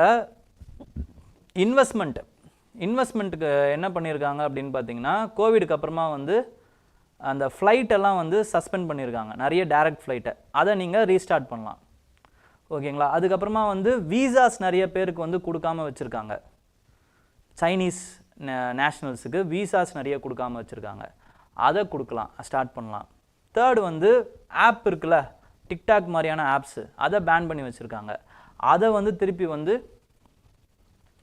அதோடைய தடைகளை வந்து நீக்கலாம், சஸ்பெண்ட் பண்ணலாம், சஸ்பென்ஷனை வந்து நீக்கலாம். ஃபோர்த்து வந்து என்ன பண்ணலாம் அப்படின்னா, ஜேர்னலிஸ்ட் இருக்காங்கள்ல, சைனீஸ் ஜேர்னலிஸ்ட், அவங்க வர்றதுக்கு வந்து தடை பண்ணி வச்சுருக்காங்க, அதை வந்து நீக்கலாம். ஃபிஃப்த்து வந்து இன்வெஸ்ட்மெண்ட்ஸ், அது இன்வெஸ்ட்மெண்ட்ஸ் அண்ட் டெக்னாலஜி, சைனீஸ் டெக்னாலஜியாக இருக்கட்டும், இன்வெஸ்ட்மெண்ட்டாக இருக்கட்டும், பெருசாக வந்து பேன் பண்ணி வச்சுருக்காங்க, அதை நீக்கலாம். ஸோ இது வந்து ஒரு 5 low hanging fruits which India can do to increase the cooperation and commitment with respect to China அப்படிங்கிறத சொல்கிறார். ஓகேங்களா? Next is with respect to Pakistan is building a ballistic missile program which is emerging threat to US. யூஎஸ்க்கு ஒரு விஷயம் வராத வரைக்கும் அவங்க எந்த ஒரு கவலையும் பட மாட்டாங்க. நம்ம ஃபஸ்ட்லேருந்தே என்ன சொல்லிகிட்டு இருக்கோம் அப்படின்னு பார்த்தீங்கன்னா, Pakistan is involving in the terrorist activity, terrorist thread, அது எல்லாருக்குமே த்ரெட்டு அப்படின்னு சொல்லிகிட்டு இருந்தோம். இது யூஎஸ் வந்து அதை பெருசாக காதலியே வாங்கிக்கல. பட் ஆஃப்டர் 9/11 தான் அவங்க என்ன பண்ணுறாங்கன்னா, terrorism global thread, war on terror இப்படிலாம் போகிறாங்க. ஆக்சுவலாக டெரரிஸ்ட்டுக்கு உண்டான அந்த இதுவெல்லாம் அவங்க வந்து அது மேலே மிலிட்டன்ஸ், குளோபல் மிலிட்டன்ஸுக்கு உண்டான அந்த சாங்ஷன்ஸ்லேருந்து இதிலேருந்து எல்லாமே போடுறாங்க. Because their country has become threat, vulnerable. அவங்க வந்து they consider them as invincibles. நம்மளுக்கு எந்த ஒரு த்ரெட்டும் இல்லைன்னு நினச்சாங்க. பட் அவங்களுடைய ஹோம்லேண்டில் எப்போ வந்து ஒரு தாக்குதல் நடக்கப்படுதோ அப்போ தான் அவங்க they are waking up suddenly.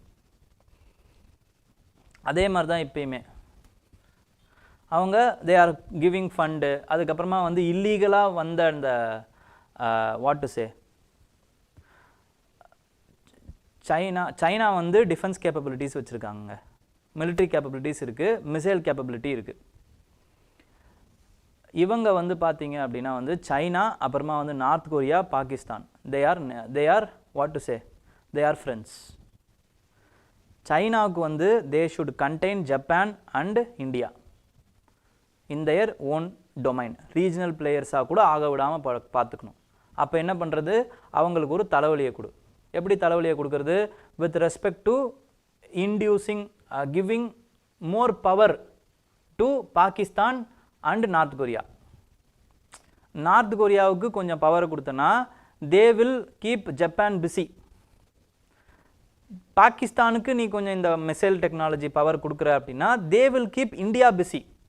அது மட்டும் இல்லாமல் இந்தியா வந்து என்ன நினைக்கும், இப்போ அவங்களுக்கு மிசைல் பவர் இருக்குது, நம்மளும் இப்போ மிசைல் பவரை இன்க்ரீஸ் பண்ணணும். இப்படி இம்பார்ட்டண்ட்டான ரிசோர்ஸஸை they will waste in the military equipments.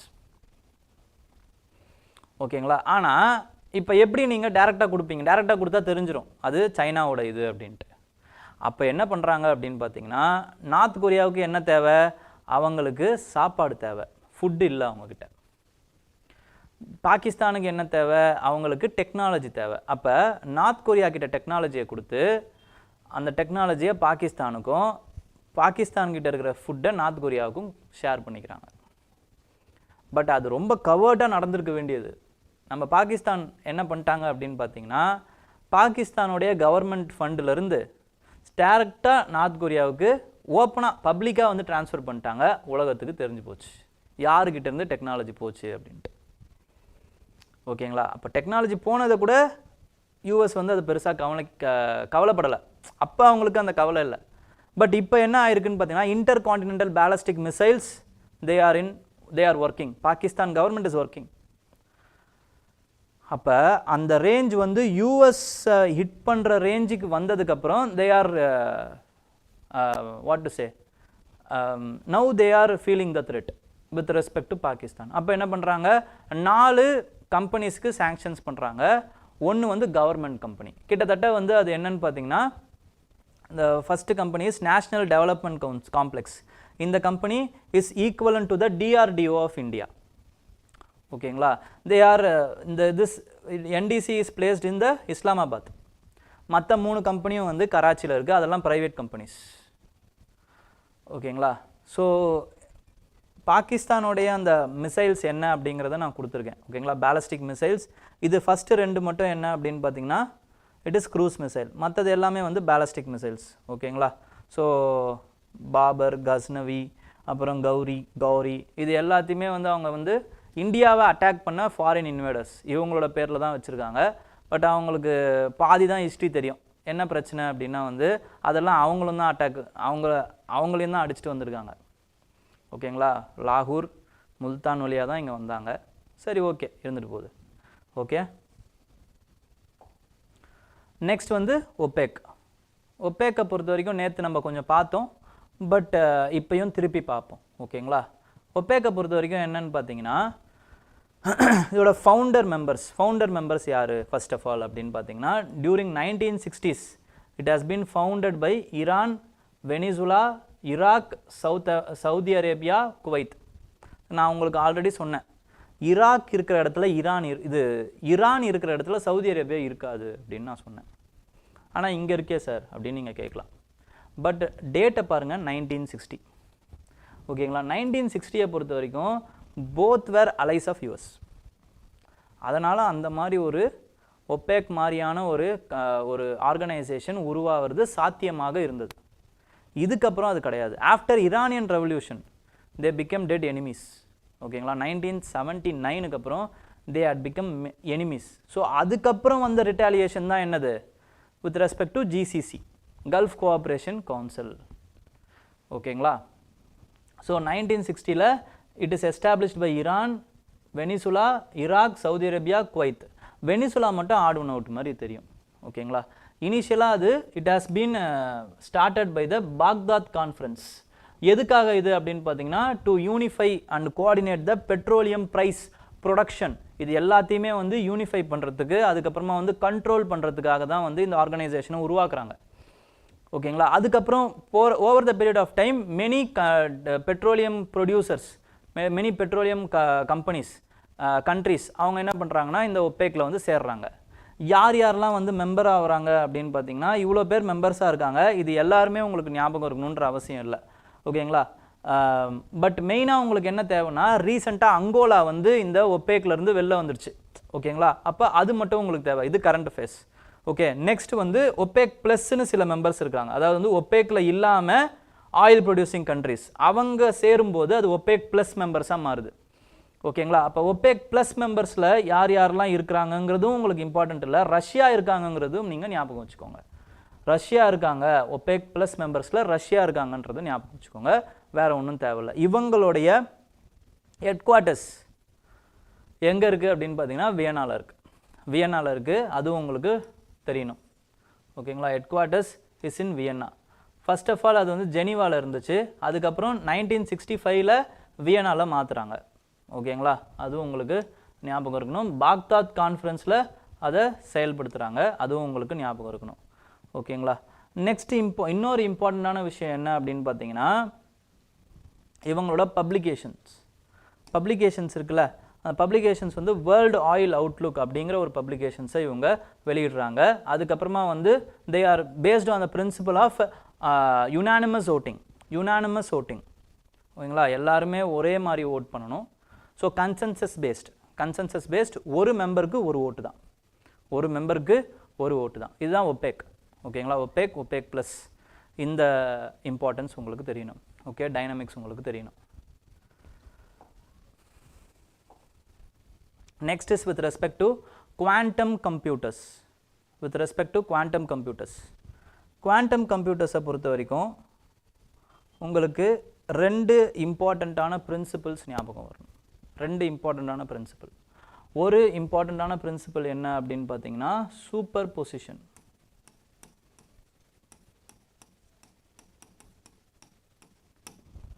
Second இம்பார்ட்டண்ட்டான பிரின்சிபல் என்ன அப்படின்னா வந்து என்டாங்கிள்மெண்ட்.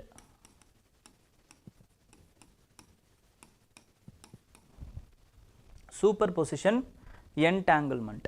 இப்போ கிளாசிக்கல் கம்ப்யூட்டர்ஸை எடுத்துக்கோங்க. கிளாசிக்கல் கம்ப்யூட்டர்ஸில் நீங்கள் ஒரு மெசேஜ் அனுப்புறீங்க அப்படின்னா, ஐ எம் கிஷோர் குமார் அப்படின்னு ஒரு மெசேஜ் அனுப்புறீங்க அப்படின்னா, it will go by the binary number. அதாவது வந்து ஐக்கு வந்து ஒரு 101 அப்படின்னு ஒரு நம்பர் இருக்குது அப்படின்னா இதுதான் ஐ அப்படின்னு அது எடுத்துக்கும்.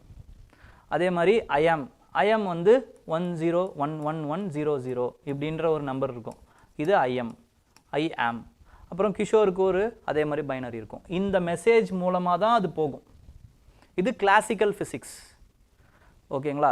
இதை என்ன சொல்லுவாங்கன்னா வந்து பைட்ஸ் அப்படின்னு சொல்லுவாங்க. பைட்ஸ் இதிலேருந்து தான் நமக்கு வந்து என்ன ஆகுது அப்படின்னு பார்த்தீங்கன்னா கிலோ பைட்ஸ், கேபி, அப்புறமா வந்து எம்பி, அப்புறமா வந்து ஜிபி, அப்புறம் டிபி, இதெல்லாம் வர்றது என்னன்னு பார்த்தீங்கன்னா இந்த பைட்ஸ் என்னென்னா இந்த பைனரி நம்பர் தான் பைட்ஸ்ன்னு நம்ம சொல்கிறோம். ஓகேங்களா. இதை பொறுத்த வரைக்கும் குவாண்டம் கம்ப்யூட்டர்ஸை பொறுத்த வரைக்கும் இட் இஸ் கியூபிட்ஸ்.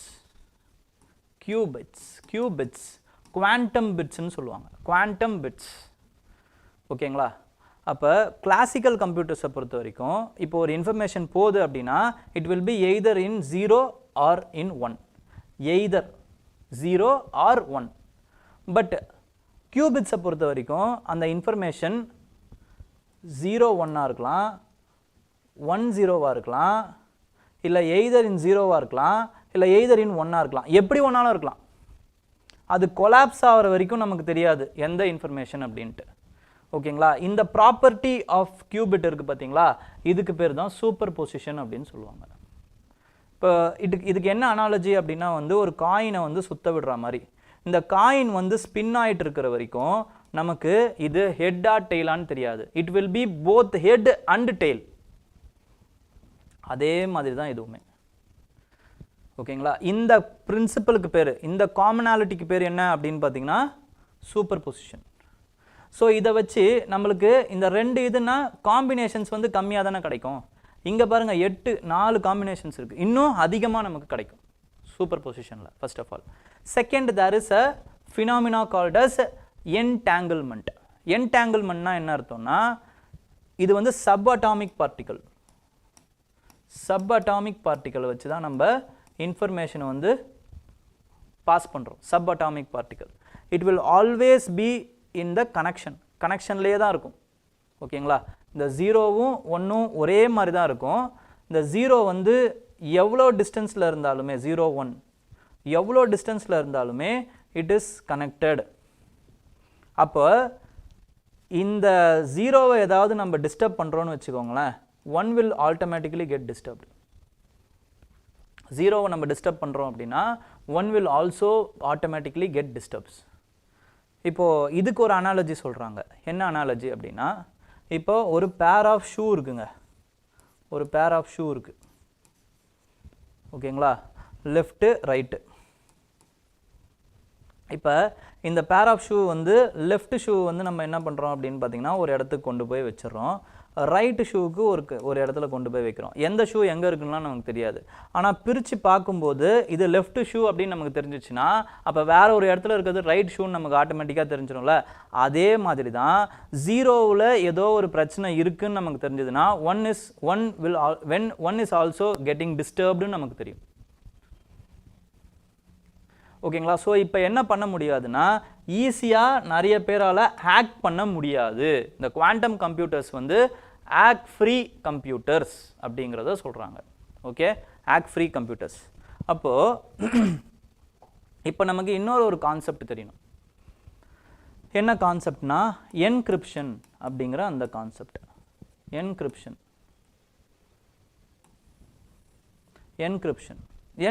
அப்படிங்கிற கான்செப்டுக்கான இது என்னன்னா, இப்போ A and there is B. A is sending a message to B. I am well.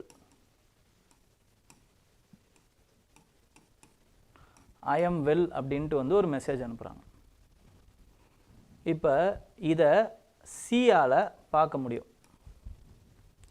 C பார்க்கக்கூடாது அப்படின்னா A என்ன பண்ணுவாங்கன்னா they will send it in a encrypted form.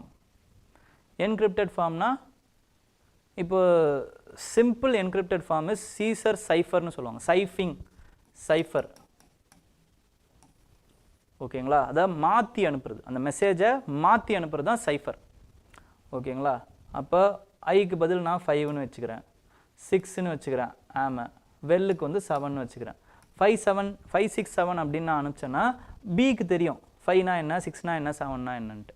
அப்போ அவங்களால வந்து அதை என்கிரிப்ட் பண்ண முடியும். அதுதான் எண்ட் டு எண்ட் என்கிரிப்ஷன். உங்கள் வாட்ஸ்அப் மெசேஜஸில் கூட வரும். அப்போ ஏ அனுப்புகிறாருன்னா பிக்கு மட்டும்தான் அது என்கிரிப்ட் ஆகி வரும். ஓகேங்களா? அப்போ நடுவில் இருக்கிறவரால் பார்க்க முடியாது. இப்போ நடுவில் இருக்கிறவர் வந்து இந்த மெசேஜை வந்து இவர் கண்டுபிடிச்சிட்டாருன்னு வச்சுக்கோங்களேன். 5 6 7னா என்னென்னு அவருக்கு தெரியுது அப்படின்னா he can interpret that message and send that message to B. கரெக்டா? அதில் என்ன கொடுத்துருக்காருங்கிறத பார்த்து அவருக்கு அனுப்ப முடியும். அப்போ பிக்கு தெரியுமா C படிச்சிட்டாரு அப்படின்ட்டு? தெரியாது.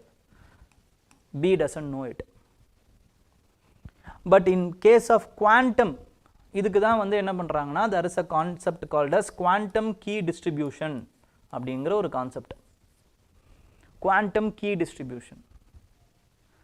இதில் என்ன ஆகுது அப்படின்னு பார்த்தீங்கன்னா it is sending the message with the help of photons or else entanglement, subatomic particle entanglement.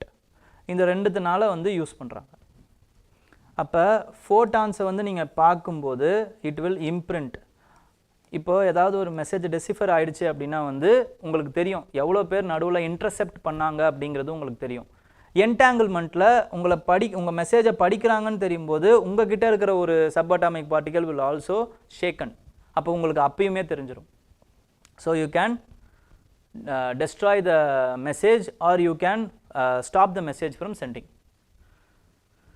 ஓகேங்களா, இதுதான் வந்து குவாண்டம் கீ டிஸ்ட்ரிபியூஷன் அப்படின்னு சொல்கிறாங்க. Quantum key distribution. ஓகேங்களா, ஸோ இந்த குவாண்டம் கம்ப்யூட்டர்ஸை பொறுத்த வரைக்கும் 2 கம்பெனி, ஐபிஎம்மாக இருக்கட்டும், அதே மாதிரி வந்து கூகுளாக இருக்கட்டும், நிறைய விஷயத்தை பண்ணுறாங்க. ஐபிஎம்க்கு வந்து சிஸ்டம் வந்து ஃபஸ்ட்டு வேர்ல்ட்ஸ்லேயே first circuit based commercial quantum computer Q system 1 அப்படின்ட்டு வந்து ஒரு சிஸ்டமை உருவாக்குனது ஐபிஎம். அதே மாதிரி கூகுள் வந்து என்ன பண்ணியிருக்காங்கன்னு பார்த்தீங்கன்னா, they have achieved the quantum supremacy with the help of Sycamore அப்படிங்கிற ஒரு ப்ராசஸர். இதன் மூலமாக வந்து they have achieved the quantum supremacy. அதுக்கப்புறம் குவாண்டம் சிப் வில்லோ அப்படிங்கிற ஒரு வில்லோவையும் வந்து they have developed, Google has developed. ஓகேங்களா, பட் அப்போ குவாண்டம் கம்ப்யூட்டர்ஸ் தான் இவ்வளோ இது இருக்கே, இதை ஏன் இன்னும் கொண்டு வரல, கமர்ஷியலைஸ் ஆக்கலை அப்படின்னா அதில் சில டிஸ்அட்வான்டேஜஸும் இருக்குது, டெக்னிக்கல் ப்ராப்ளம்ஸ் இருக்குது. என்ன ப்ராப்ளம் இருக்குது அப்படின்னு பார்த்தீங்கன்னா, first of all building a super quantum computer is a expensive and complex job. ஓகேங்களா, அதே மாதிரி கியூபிட்ஸ் இருக்குது பார்த்தீங்களா, it reacts with the environment. அப்போ என்விரான்மெண்ட்டில் நாய்ஸ் இருக்குது, இல்லைனா வந்து என்விரான்மெண்டல் டிஸ்டர்பன்சஸ் இருக்குது அப்படின்னு வச்சுக்கோங்களேன், it will also get disturbed. This qubits will get disturbed. So அது ஒரு பெரிய ப்ராப்ளம் ஆக்சுவலாக. அதே மாதிரி காம்ப்ளெக்ஸ் கேல்குலேஷன்ஸ், இது எதுக்கான நீடு, எதுக்கு இந்த குவாண்டம் கம்ப்யூட்டர்ஸ் எதுக்காக நீட்னா, discovering new drugs, cracking mystery of the astronomy, இதுக்கெலாம் வந்து இந்த குவாண்டம் கம்ப்யூட்டர்ஸ் தேவை. பட் மில்லியன்ஸ் ஆஃப் கியூபிட்ஸ் தேவை அதுக்கு. It requires millions of qubits. ஓகேங்களா, இந்தியா என்ன பண்ணியிருக்காங்க, national quantum mission has been launched by India. India has launched national quantum mission in 2023. அவங்களோட பட்ஜெட்டில் லான்ச் பண்ணாங்க with the budget of 6,000 crores. 6,000 crores-க்கு வந்து அவங்க லான்ச் பண்ணியிருக்காங்க. ஓகேங்களா, over the 8 years they are going to spend this 6,000 crores. இந்த quantum key distribution பற்றி தான் இந்த ஆர்டிக்கல். ஓகேங்களா, இது ரெண்டுத்தையும் சேர்த்து தான் நான் உங்களுக்கு சொல்லிக் கொடுத்தேன். ஓகேங்களா, this national quantum mission has been launched by department of science and technology. Okay, department of science and technology first. இதுக்கப்புறம் வந்து என்ன அப்படின்னா, it is with respect to Doppler effect. இப்போ there is a concept called a speed gun. அதுக்கு முன்னாடி வந்து ஏதாவது doubts இருந்தால் கேட்டுக்கோங்க.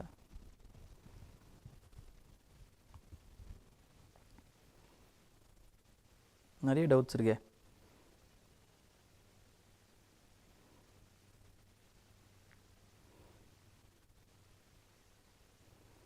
ஃபைவ் கவர்னர்ஸ் ஆர் சேஞ்சுடு, அதை பற்றி ஏதாவது நியூஸ்னால், கவர்னர்ஸ் சேஞ்ச் பண்ணதெல்லாம் நம்ம எதுக்கு நியூஸில் படிக்கணும்? நம்ம கரண்ட் அஃபேர்ஸ் படிக்கும்போது எதை படிக்கணும் எதை விடணும்னு நமக்கு தெரியணும். கவர்னர்ஸ் வந்து அதோட ஆர்டிக்கல் என்ன, அவங்களோட ரோல் என்ன, அவங்களோட கிரிட்டிசிசம் என்னங்கிறது தான் நமக்கு தெரியணும். இதை சேஞ்ச் பண்ணாங்க, அதுக்கப்புறம் அவங்களோட பேர், இதெல்லாம் நம்ம மனப்பாடம் பண்ண வேண்டிய வேலை நமக்கு கிடையாது. ஓகேங்களா, so don't worry about it.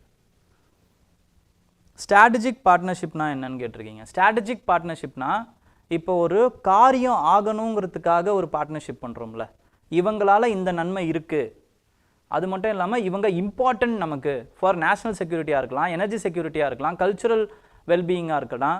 ஓகேங்களா, இந்த மாதிரி விஷயத்துக்கு இல்லைனா ரொம்ப வருஷமாகவே வந்து they would have been partner. நம்மளோட இன்டர்நேஷ்னல் ஃபோரம்ஸில் நம்மளுக்கு வந்து ஒரு கான்ஸ்டன்ட் சப்போர்ட்டராக கூட இவங்க இருக்கலாம். ஸோ இந்த மாதிரியாக இருக்கிறவங்கள தான் வந்து நம்ம ஸ்ட்ராட்டஜிக் பார்ட்னராக அறிவிப்போம். ஓகேங்களா, இவங்க strategically we are our partnership.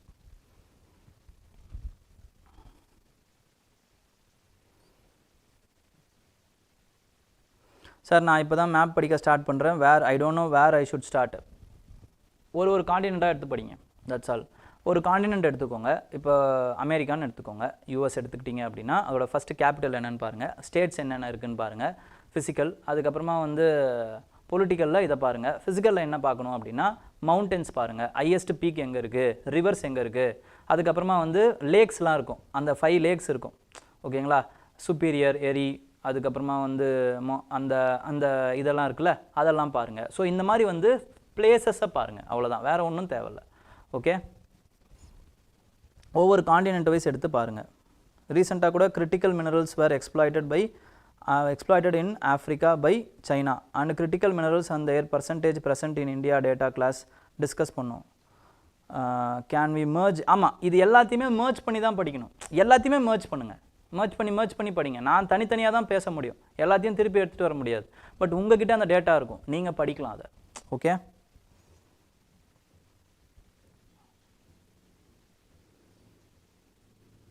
Sir recent நியூஸில் வந்து China is going to build Brahmaputra dam in the fragile zone. Will India face disaster issues like flooding in future? Definitely there can be an problem with that. ஓகேங்களா, ஆகிறதுக்கு நிறைய வாய்ப்புகள் இருக்குது.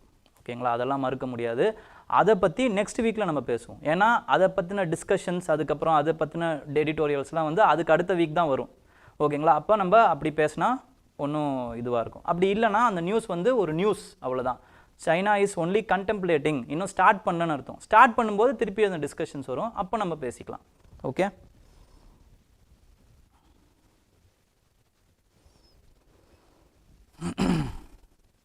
UNSC India மெம்பர்ஷிப்புக்கு 5 permanent மெம்பர்ஸில் எத்தனை member support பண்ணால் இந்தியாவுக்கு கிடைக்கும்? எல்லா மெம்பர்ஸும் சப்போர்ட் பண்ணணும். ஏன்னா எவ்ரிபடி இஸ் ஹேவிங் வீட்டோ, அதனால தான் எல்லாரோட மெம்பர்ஷிப்பும் நமக்கு சப்போர்ட்டும் தேவைப்படுது.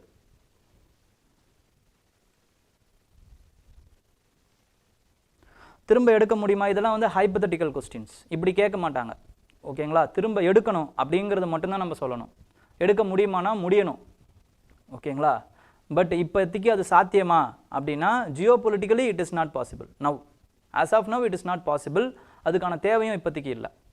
ஓகேங்களா, ஆனால் எடுக்கணுமா? நம்மள்தானா? நம்மளது தான், எடுக்கணும் தான். Okay,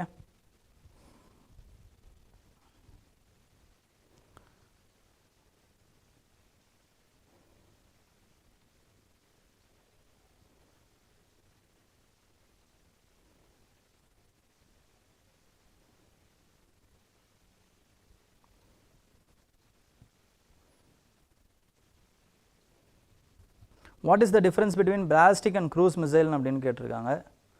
sir art and culture part 3 philosophy class, can you please explain the Advaita topic again in the end of this session? Advaita topic வேணுமா? நான் எடுத்துடுறேன், don't worry. Qubits are affected by environment disturbances. Yes, Hawwa?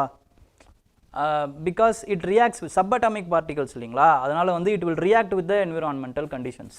அப்போ நாய்ஸாக இருக்கட்டும், லைட்டாக இருக்கட்டும், it will B affected.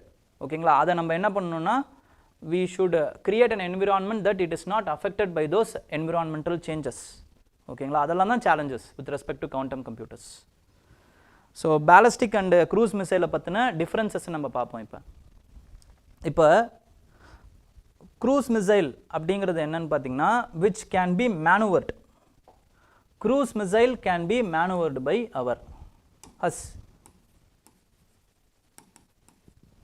Cruise missile, ballistic missile, you can maneuver the, அதாவது வந்து you can control, that's all, வேற ஒன்றும் இல்லை. after launch also. ballisticல you can't control, once it is launched, that's all. ஏன் சார் அப்படின்னா, இப்போ க்ரூஸ் மிசைல் கேன், இப்போ அதோட ப்ரொஜெக்டைல், இந்த க்ரூஸ் மிசைலோட ப்ரொஜெக்டைல் எப்படி இருக்குன்னா once launched it can be maneuvered. அதே மாதிரி இப்போ ரேடார் இங்கே தான் இருக்குது, ரேடார் ரேஞ்ச் இது அப்படின்னா it can fly below the range. But அந்த ரேஞ்ச் எவ்வளோ இருக்குன்னு பார்த்தீங்கன்னா it will be short range. But ballistic மிசைலோட ப்ரொஃபைல் எப்படி இருக்குன்னு பார்த்தீங்கன்னா path, it is parabolic path. ஓகேங்களா, ஸோ அதனால் ஏன் இது parabolic path-ஆக இருக்குது சார்? ஃபர்ஸ்ட் ஆஃப் ஆல் நான் ஆல்ரெடி உங்களுக்கு சொல்லியிருக்கேன், சில பேருக்கு சொல்லலைன்னு நினைக்கிறேன், இல்லை புதுசாக இருக்கிறவங்களுக்கு தெரியாது. இப்போ எர்த் வந்து சுற்றுதில்ல, சுழலுதில்ல. அப்போ சுழலும்போது என்ன ஆகும் அப்படின்னா வந்து இந்த லான்ச் பண்ணுறது நம்ம மேலே லான்ச் பண்ணுவோம் பேலிஸ்டிக் மிசைலை. லான்ச் பண்ணிவிட்டு திருப்பி என்ன ஆகும்னு பார்த்திங்கன்னா இப்படியே தான் வரும். ஆனால் அதுக்குள்ளே இந்த பாயிண்ட் இருக்குல்ல, இந்த பாயிண்ட் வந்து இங்கே போயிருக்கும், இந்த பாயிண்ட் பி இங்கே வந்திருக்கும். பாயிண்ட் பிக்கு தான் நம்ம ஏம் பண்ணுறோம். இப்போ லான்ச் பண்ணும்போது பாயிண்ட் ஏ இங்கே இருக்குன்னா கீழே போயிட்டு வரும் பொழுது பி பாயிண்ட் இங்கே இருக்கும், ஏ பாயிண்ட் இங்கே இருக்கும். இப்போ புரியுதுங்களா? அப்போ ப்ரொஜெக்டைல் எப்படி ஆயிருக்கும் அப்படின்னு பார்த்தீங்கன்னா இப்படி போயிட்டு இப்படி வரா மாதிரி இருக்கும். ஆனால் ஆக்சுவலாக என்ன ஆகுதுன்னா இது மேலே போயிட்டு திருப்பி இதே இடத்துல தான் வருது பிகாஸ் ஆஃப் கிராவிட்டி. ஓகே, ஆனால் ஏர்த் வந்து பாயிண்ட் வந்து இங்கே நவுந்துட்டுருக்கும். அப்போ ரேஞ்சு வந்து ஏறணும் அப்படின்னா என்ன அர்த்தம்னா நீங்கள் எந்த அளவுக்கு ஹைட்டை ஏற்றுறீங்களோ அந்த அளவுக்கு ரேஞ்சு மாறும். That's all. இதுதான் வந்து பேலிஸ்டிக் மிசைல். அதனால தான் once you have launched you don't have any control over it. ஓகேங்களா? It is control by the gravity. Okay, so இதுதான் வந்து difference between the cruise missile and the ballistic missile. ஓகேங்களா? Now what we want is it is with respect to speed gun. Speed gun எந்த டெக்னாலஜியில் உங்களுக்கு வந்து செயல்படுது அப்படின்னு கேட்குறதுக்கு வாய்ப்பு இருக்குது. Based on which technology? It is based on the Doppler effect. Doppler effect அப்படிங்கிறது என்னென்னா it is a concept of relative velocity, neither light or sound. ஓகேங்களா? நெய்தர் சவுண்ட் நார் லைட் அப்படிங்கிறது தான் டாப்ளர் எஃபெக்டோடைய அந்த ஃபிலாசபி. ஓகேங்களா? இந்த டாப்ளர் எஃபெக்ட் வந்து என்னென்னா ரிலேட்டிவ் வெலாசிட்டி. இப்போ ஒரு எக்யூப்மெண்ட் இருக்குங்க, இந்த எக்யூப்மெண்ட்லேருந்து ஒரு சவுண்ட் வருதுன்னா அந்த சவுண்ட் வேவ் வந்து எப்படி போகும் ஏரில் அப்படின்னா இந்த மாதிரி கான்சென்ட்ரிக் சர்க்கிளாக தான் போகும். ஓகேங்களா? இந்த எக்யூப்மெண்ட்லேருந்து போகிறது. அப்போ இங்கே இருக்கிறவருக்கும் இங்கே இருக்கிறவருக்கும் ஒரே மாதிரி தான் கேட்கும், ஒரே மாதிரி தான் கேட்கும் சவுண்டு. இங்கே இருக்கிறவருக்கும் இங்கே இருக்கிறவருக்கும் இந்த சவுண்டு கொஞ்சம் கிட்ட கேட்கும், இங்கே கொஞ்சம் தூரமாக கேட்கும். when the equipment is in static position, அதாவது வந்து ஒரே இடத்துல இருக்கும் பொழுது. இப்போ இந்த எக்யூப்மெண்ட்டை தூக்கிட்டு நான் நடக்கிறேன். நடக்கும்போது என்ன ஆகும் அப்படின்னு பார்த்தீங்கன்னா இந்த எக்யூப்மெண்ட் நடக்கும்போது நடக்கிற திசை இருக்குல்ல, போகிற திசை இங்கேருந்து இப்படி போகிறேன்னு வச்சுக்கோங்க. இந்த சவுண்ட் வந்து எப்படி ஆகும் அப்படின்னா வந்து போகும்போது கொஞ்சம் கொஞ்சமாக வந்து இது விலகிக்கிட்டே போகும். இந்த இடம் விலகும், இந்த இடம் வந்து கிட்ட நெருங்கும். ஓகேங்களா? இதுதான் வந்து என்னன்னு சொல்லுவாங்கன்னா வந்து டாப்ளர் எஃபெக்ட் அப்படின்னு சொல்லுவாங்க. ஒரு இடம் வந்து வரும்போது சவுண்ட் வந்து உங்களை நோக்கி வரும்போது அதிகமாக கேட்கும், உங்களை விட்டு போகும்போது கம்மியாக கேட்கும். இந்த எஃபெக்ட் வந்து டாப்ளர் எஃபெக்ட். இந்த டாப்ளர் எஃபெக்டை வச்சு தான் என்ன பண்ணுறாங்க அப்படின்னு பார்த்தீங்கன்னா உங்களுக்கு speed gun technology is working. இப்போ இந்த ஸ்பீட் கன்லேருந்தும் நீங்கள் என்ன பண்ணுவீங்க அப்படின்னா இந்த ஸ்பீட் கன்லேருந்து you will release the radio waves.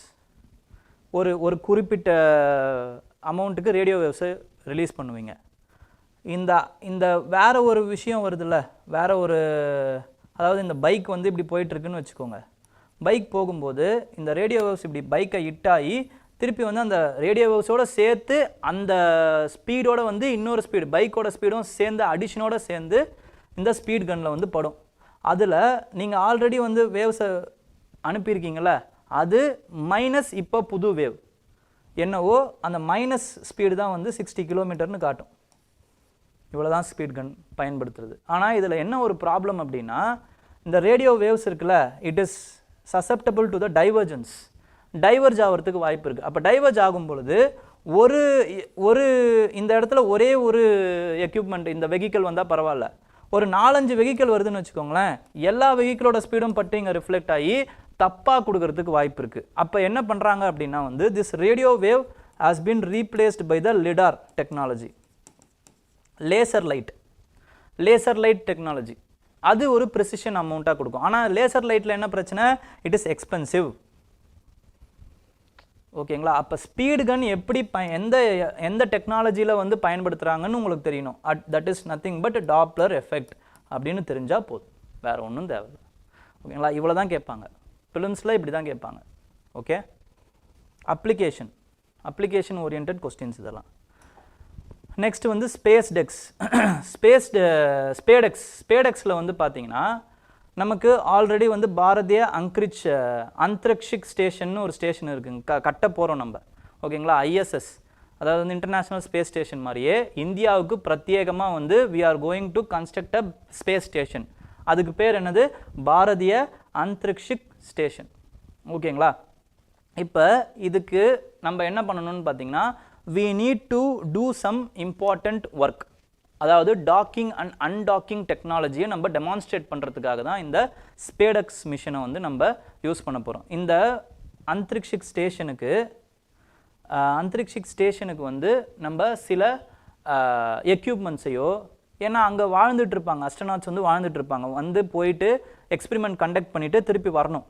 அப்போ அந்த அஸ்ட்ரோநாட்டுக்கு தேவையான ஒரு 7 நாளுக்கோ 8 நாளைக்கோ தேவையான எக்யூப்மெண்ட்ஸை, எலக்ட்ரிசிட்டியை நம்ம கொடுக்கணும். அந்த டெக்னாலஜிக்கு டெமான்ஸ்ட்ரேஷன் பண்ணுறோம்ல, அந்த டெக்னாலஜி டெமான்ஸ்ட்ரேஷனுக்கு பேர் தான் என்னன்னு பார்த்தீங்கன்னா டாக்கிங் அண்ட் அன்டாக்கிங். இப்போ ஒரு சேட்டலைட் இருக்குங்க, இப்போ ஒரு சேட்டலைட் இருக்குது. இந்த சேட்டலைட்டில் நமக்கு வந்து தேவையான சில எக்யூப்மெண்ட்ஸை வேறு ஒரு சேட்டலைட் ஏ வச்சு, இப்போ இதுதான் சேட்டலைட் பின்னு வச்சுக்கோங்க, இதுதான் அந்த ஸ்பேஸ் ஸ்டேஷன். இந்த ஸ்பேஸ் ஸ்டேஷனுக்கு தேவையான விஷயத்தை சேட்டலைட் பியை வச்சு நம்ம என்ன பண்ணுறோன்னு பார்த்தீங்கன்னா செலுத்தணும். ஓகேங்களா? ஸோ அட்டாச்மெண்ட் அண்ட் டிட்டாச்மெண்ட் இந்த கெப்பாசிட்டி, இந்த எபிலிட்டியை வந்து எங்களுக்கு இருக்குங்கிறத டெமான்ஸ்ட்ரேட் பண்ணுறதுக்காக we are sending a mission which is called as SpadeX mission. That's all. Okay. Internal செக்யூரிட்டியை பொறுத்த வரைக்கும் with respect to internal security, pointing a beacon of India's undersea warfare. இதில் ஓவராலாக நான் சொல்கிறேன், இதில் பெருசாக ஒன்றும் படிக்கிறதுக்கு ஒன்றும் கிடையாது. 3 இம்பார்ட்டண்ட்டான டெக்னாலஜி இருக்குது, அதுக்கப்புறமா வந்து ஆப்ரேஷன்ஸ் இருக்குது, ப்ராஜெக்ட்ஸ் இருக்குது. ஓகேங்களா? அதை மட்டும் உங்களுக்கு ஃபிலிம்ஸ் ரிலேட்டடாக தெரிஞ்சால் போதும். ஃபஸ்ட்டு வந்து ஆப்ரேஷன் சங்கல்ப். ஓகேங்களா? இந்த ஆப்ரேஷன் சங்கல்ப் வந்து எதுக்காக நம்ம இது பண்ணுறோம் அப்படின்னு பார்த்தீங்கன்னா, for expanding the strait of Hormuz, expanding from the Indian Navy வந்து லான்ச் பண்ணியிருக்காங்க, for expanding from the strait of Hormuz to the Red Sea. எதுக்காக? To ensure safety and security of the shipping from the piracy, Houthis கிட்ட இருந்து காப்பாற்றுறதுக்காக இந்த operation Sankalp வந்து நம்ம launch பண்ணுறோம், ஹவுத்தீஸ் அட்டாக்லேருந்து. செகண்ட் இம்பார்ட்டண்ட்டான விஷயம் என்ன அப்படின்னு பார்த்தீங்கன்னா, nuclear based submarine, second indigenous nuclear submarine வந்து நம்ம லான்ச் பண்ணோம், பேலஸ்டிக் மிசைல் கேப்பபிள் சப்மரைன் நம்ம லான்ச் பண்ணோம். அதுக்கு பேர் வந்து INS அரிகாட். தேர்டு என்ன அப்படின்னு பார்த்தீங்கன்னா ப்ராஜெக்ட் 77. இந்த ப்ராஜெக்ட் 77 எதுக்கு அப்படின்னா, it is to construct the nuclear capable submarines. ஓகேங்களா? Nuclear powered attract submarines. ஓகேங்களா? அதுக்காக இந்த ப்ராஜெக்ட் 77. இன்னொரு ப்ராஜெக்ட் இருக்குது, அது என்னென்னா ப்ராஜெக்ட் 75.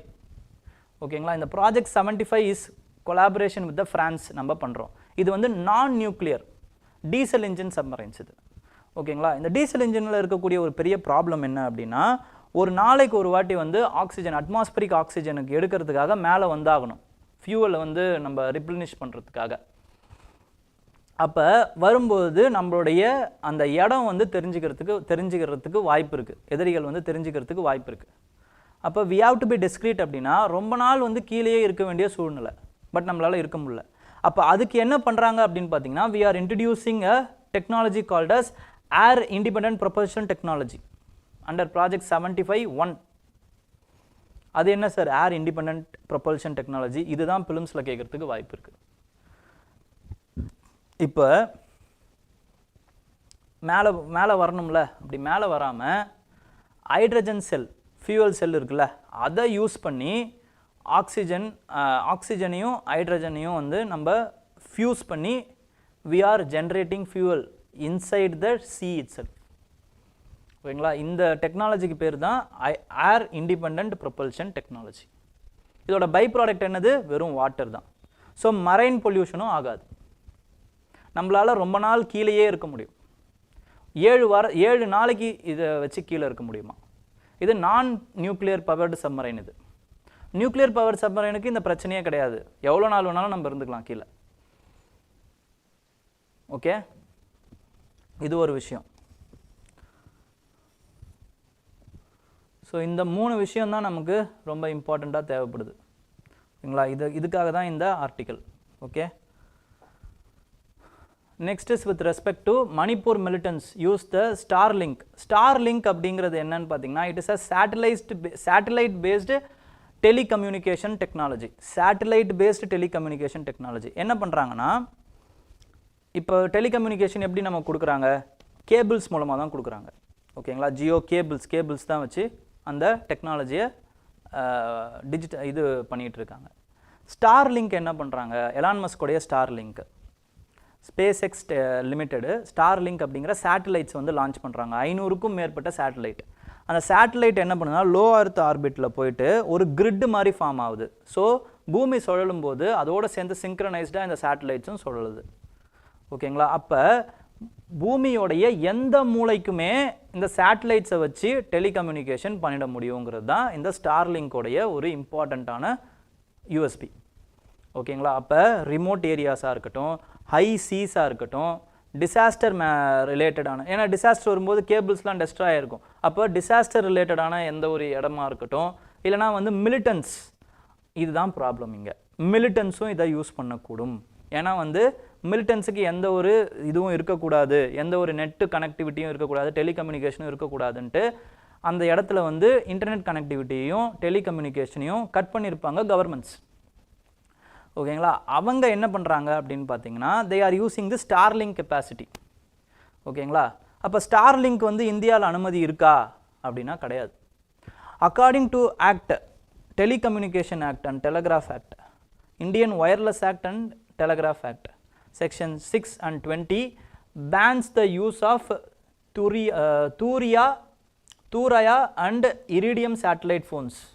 Iridium satellite phones வந்து satellite phone citizens யூஸ் பண்ணுறதுக்கே தடங்க. It is illegal to use the satellite phone for any purposes. Okay, restrictions are in place to the combat military. எதுக்குன்னா வந்து for combat militancy and terrorism. இதை வந்து இது பண்ணுறதுக்காக தான் வந்து தடுக்கிறதுக்காக நம்ம இந்த சேட்டலைட் ஃபோன்ஸை வந்து தடை பண்ணி வச்சுருக்கோம். பட் என்ன பிரச்சனை அப்படின்னு பார்த்தீங்கன்னா this technology, the Starlink technology is easily available in IndiaMART itself. India மார்ட்லேயே வந்து இந்த ஸ்டார்லிங்க் கெப்பாசிட்டி வாங்கிட முடியும் உங்களால். கூகுளில் என்ன பண்ண முடியும்னா அந்த ப்ரொவிஷனை வந்து நம்மளால் வந்து டவுன்லோட் பண்ணிட முடியும். கூகுள் ப்ளே ஸ்டோரில் இது இருக்குது. இண்டு அமைப்பு வந்து அதை பார்த்துருக்காங்க, அதை ட்ரை பண்ணியிருக்காங்க, அதை அவங்களால வந்து டவுன்லோட் பண்ண முடியுது ஸ்டார்லிங்க் கெப்பாசிட்டியை. ஓகேங்களா, பட் எலான் மஸ்க் என்ன பண்ணுறாரு அப்படின்னு பார்த்தீங்கன்னா இதை மறுக்கிறார், இந்த தகவலை மறுக்கிறார். என்னென்னா இந்த இந்தியாவுக்கு வரும் பொழுது, இந்தியா மேலே வரும் பொழுது நாங்கள் அந்த ஸ்டார்லிங்க் அந்த சேட்டலைட்ஸ் வந்து ஆஃப் பண்ணிவிடுவோம், இதை என்கிரிப்டும் வந்து மிலிட்டன்ஸால் பண்ண முடியாது. ஆனால் இன்னொரு ப்ராப்ளம் என்னென்னா பக்கத்தில் இருக்கக்கூடிய பங்களாதேஷுக்கும் பூட்டானுக்கும் இந்த ஸ்டார்லிங்க் கெப்பாசிட்டி இருக்குது. ஓகேங்களா, ஸோ ப்ரிசைஸாக இந்தியா மேலே வந்து வரும் பொழுது இதை ஸ்டாப் பண்ணுறதுங்கிறது ஒரு சாத்தியம் இல்லாத ஒரு விஷயம். Unless the devices are fitted with the geographical fencing, geo ஃபென்சிங்னு சொல்லுவாங்கள்ல, அந்த ஜியோ ஃபென்சிங் இல்லாத வரைக்கும். அப்போ யூஎஸில் ப்ரொடியூஸ் பண்ணி யூஎஸில் யூஸ் பண்ணுறதுக்காக ப்ரொடியூஸ் பண்ணப்பட்ட டிவைசஸ் யூஎஸை விட்டு வெளில போனீங்கன்னா உங்களால் யூஸ் பண்ண முடியாது. அந்த மாதிரி ஜியோ ஃபென்சிங் ஸ்டார்லிங்க்கு கிடையாது. அப்போ என்ன ஆகுது, யார் ஒன்றாலும் எடுத்து எங்கே ஒன்றாலும் யூஸ் பண்ணிக்கிறாங்க. இவ்வளோ தான். இது எதனால் இது நமக்கு தெரியுது அப்படின்னு பார்த்தீங்கன்னா இப்போ மைத்தீஸ் அந்த பேண்ட் அவுட்ஃபிட்ஸ் மிலிட்டன்ஸ் இருக்காங்கள்ல, அவங்கக்கிட்டேருந்து இந்தியன் அஃபீஷியல்ஸ் வந்து இந்த ஸ்டார்லிங்க் எக்யூப்மெண்ட்டை கலெக்ட் பண்ணியிருக்காங்க. அது மட்டும் இல்லாமல் இதுக்கு முன்னாடியும் இதே மாதிரி அந்தமான் நிக்கோபாரில் வந்து இருக்கக்கூடிய மிலிட்டன்ஸ் கிட்டேருந்து இந்த ஸ்டார்லிங்க் கெப்பாசிட்டியை இது பண்ணியிருக்காங்க, சீஸ் பண்ணியிருக்காங்க. இங்கே மட்டும் கிடையாது, ரஷ்யன் கவர்மெண்ட்டுமே வந்து as accused Elon Musk Starlink company. ஓகேங்களா, ஸோ இதுக்கு ஏதாச்சும் ஒரு முடிவு வந்து எடுக்கணும், எல்லாருமே சேர்ந்து ஒரு முடிவு எடுக்கணும் அப்படிங்கிறது தான் எக்ஸ்பர்ட்ஸோடைய ஒரு ஒப்பீனியனாக இருக்குது. ஓகேங்களா, ஒன்றும் இல்லை, சிம்பிளாக ஜியோ ஃபென்சிங் போட்டு விட்டால் முடிஞ்சிடும், தட்ஸ் ஆல். நெக்ஸ்ட் வந்து மினிஸ்ட்ரி ஆஃப் ஹோம் அஃபேர்ஸ் அவங்க என்ன பண்ணியிருக்காங்கன்னா மறுபடியும் they have reimposed the protected area regime. protected area regime வந்து மறுபடியும் வந்து reimpose பண்ணியிருக்காங்க. ஸோ உங்களுக்கு அது ரொம்ப இம்பார்ட்டண்ட்டாக தெரியணும். ஓகேங்களா, they have reimposed the protected area regime. So states of Manipur, Nagaland, Mizoram அவங்கெல்லாம் என்ன பண்ணியிருக்காங்க அப்படின்னு பார்த்தீங்கன்னா restricted and to restrict and monitor the movement of the foreigners. ஃபாரினர்ஸோடைய மூமெண்ட்டை ரெஸ்ட்ரிக்ட் பண்ணுறதுக்கும், அப்படி யாராவது வந்துட்டாங்கன்னா எங்கே போகிறாங்க, எங்கே தங்குறாங்க அப்படிங்கிறத தெரிஞ்சுக்கிறதுக்காகவும் இந்த ப்ரொடெக்டட் ஏரியா ரெஜிம் அப்படிங்கிற அந்த ரெஜிமை வந்து இன்ட்ரடியூஸ் பண்ணுறாங்க. ஓகேங்களா, ரீஇம்போஸ் பண்ணுறாங்க. இது ஆல்ரெடி வந்து இருந்தது, பிரிட்டிஷ் இந்தியா காலத்துலேருந்து இது இருக்குது. ஓகேங்களா, அதை வந்து முதல்ல சஸ்பெண்ட் பண்ணி வச்சுருந்தாங்க இந்த 3 ஸ்டேட்டுக்கு. 2010 சஸ்பெண்ட் பண்ணி வச்சுருந்தாங்க. இப்போ திருப்பி அதை ரீஇம்போஸ் பண்ணுறாங்க. தட்ஸ் ஆல், வேறு ஒன்றும் இல்லை. எதுக்காக ரீஇம்போஸ் பண்ணுறாங்க? Because of militancy. ஓகேங்களா, மியான்மரில் இருக்கக்கூடிய மிலிட்டன்சியும் மணிப்பூருடைய அந்த லாலஸ்னஸ்னாலையும் வந்து என்ன பண்ணுறாங்கன்னா திருப்பி வந்து ரீஇம்போஸ் பண்ணியிருக்காங்க இதை. ஓகே, எந்தெந்த ஸ்டேட்டில் ரீஇம்போஸ் பண்ணியிருக்காங்க? மணிப்பூர், நாகாலாந்து, மிசோரம். எந்தெந்த ஸ்டேட்லலாம் இருக்குது இது அப்படின்னு பார்த்தீங்கன்னா Himachal Pradesh, Jammu and Kashmir, Ladakh, Rajasthan, Uttarakhand, whole of Manipur, Nagaland, Sikkim, Andaman and Nicobar island. இது எல்லாத்துலேயுமே இருக்குது. ஓகேங்களா. Next, another unfortunate incident which has happened in the history of India's plane crashes அப்படின்னு எடுத்துக்கிட்டிங்கன்னா 2017 22 வரைக்கும் இந்தியாவில் கிட்டத்தட்ட வந்து 34 ஏர் ஆக்சிடென்ட்ஸ் நடந்திருக்கு. 34 air accidents has been registered 2017 22 வரைக்கும். அதில் 19 ஆக்சிடென்ட்ஸ் இருக்குது பார்த்தீங்களா. It is caused because of human error, including the death of நம்மளுடைய first defence staff, chief of defence ஸ்டாஃபாக இருந்த பிபின் ராவத் இறந்த அந்த ஏர் கிராஷும் உட்பட it was because of the human error. ஓகேங்களா. அப்போ இது ஹியூமன் எரரில் நடந்ததுங்கிறது நமக்கு இம்பார்ட்டண்ட் இல்லை, நம்மளுக்கு தேவையான அந்த கெப்பாசிட்டி. அதாவது இதெல்லாம் வந்து ஹியூமன் எரர்னால் என்ன அர்த்தம்? இதெல்லாம் தவிர்க்க முடிஞ்சிருக்கக்கூடிய ஆக்சிடென்ட்ஸ் இதெல்லாம். அப்போ நமக்கு என்ன தேவை? இன்னும் ஸ்ட்ரிஞ்சன்ட் ட்ரைனிங் தேவை. ஓகேங்களா, இதுதான் இந்த ஒரு பாயிண்ட்டுக்காக தான் இந்த நியூஸ். ஸோ எக்ஸாம்பிளாக இந்த நியூஸை எழுதலாம். ஓகேங்களா, ஸ்ட்ரிஞ்சன்ட் ட்ரைனிங் இன் ஏர்ஃபோர்ஸ் நமக்கு தேவைப்படுது, ஏர்ஃபோர்ஸ் ஹேண்டலிங் இதெல்லாம் நமக்கு தேவைப்படுது. ஓகேங்களா, ஏன்னா டவுன் த லைன் இன்னும் நிறைய விஐபி சாவறதுக்கு வாய்ப்பு இருக்குது. அப்போ அவங்களுடைய சாவுகள்லாம் தவிர்க்கப்படணும் அப்படின்னா நம்மளுக்கு இன்னும் வந்து ட்ரைனிங் தேவைப்படுது. ஓகே, ஸ்ட்ரிஞ்சன்ட் ட்ரைனிங் தேவைப்படுது. நெக்ஸ்ட்டு இன்னொரு இம்பார்ட்டண்ட்டான நியூஸ் வித் ரெஸ்பெக்ட் டு நான் ஆல்ரெடி சொன்னது தான். இந்த நியூஸ்லேருந்து தான் நான் சொன்னேன். அதாவது 30 கிரிட்டிக்கல் மினரல்ஸில் கிட்டத்தட்ட 6 மினரல்ஸ் 40% மேலே நம்ம we are depending on Chinese. என்னென்ன மினரல்ஸ் அப்படின்னு பார்த்தீங்கன்னா it is bismuth, lithium, silicon, titanium, tellurium, graphite. இந்த 6 மினரல்ஸ் இருக்குங்க. இந்த 6 மினரல்ஸோடைய அந்த யூசஸ், பிஸ்மத் எதுக்கு? ஃபார்மசூட்டிக்கல் அண்ட் கெமிக்கல்ஸுக்கு யூஸ் ஆகுது. ஓகேங்களா, இதையும் எழுதி வச்சுக்கோங்க. லித்தியம் இவி பேட்டரிஸுக்கு யூஸ் ஆகுது. சிலிகான் செமிகண்டக்டர்ஸுக்கு, சோலார் பேனல்ஸுக்கு யூஸ் ஆகுது. டைட்டானியம் ஏரோஸ்பேஸ் டிஃபென்ஸ் அப்ளிகேஷன்ஸுக்கு யூஸ் ஆகுது. டெலூரியம் சோலார் பவர்ஸுக்கு யூஸ் ஆகுது. கிராஃபைட் வந்து மறுபடியும் ஈவிக்கு யூஸ் ஆகுது. இப்படிங்கிறத தெரிஞ்சு வச்சுக்கோங்க. அதே மாதிரி நம்ம எப்படி வந்து மல்டி ப்ராண்ட் அப்ரோச் எப்படி எஸ்டாப்ளிஷ் பண்ணலான்னா, நம்ம மினரல் டிப்ளமசியில் ஆல்ரெடி நம்ம பார்த்தோம்ல.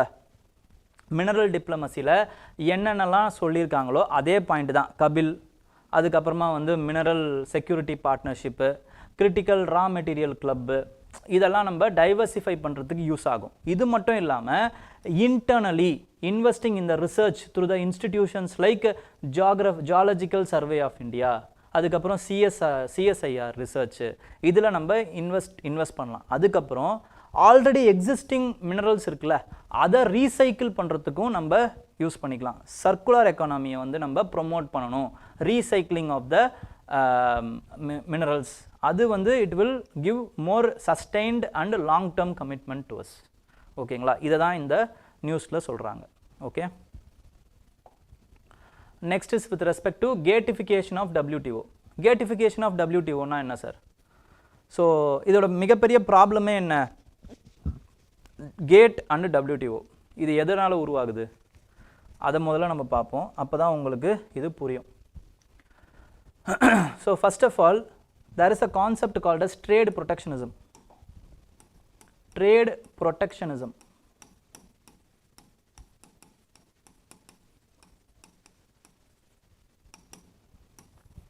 இதை ஏன் பண்ணுறாங்க சார்? ஃபர்ஸ்ட் இதை ஒரு country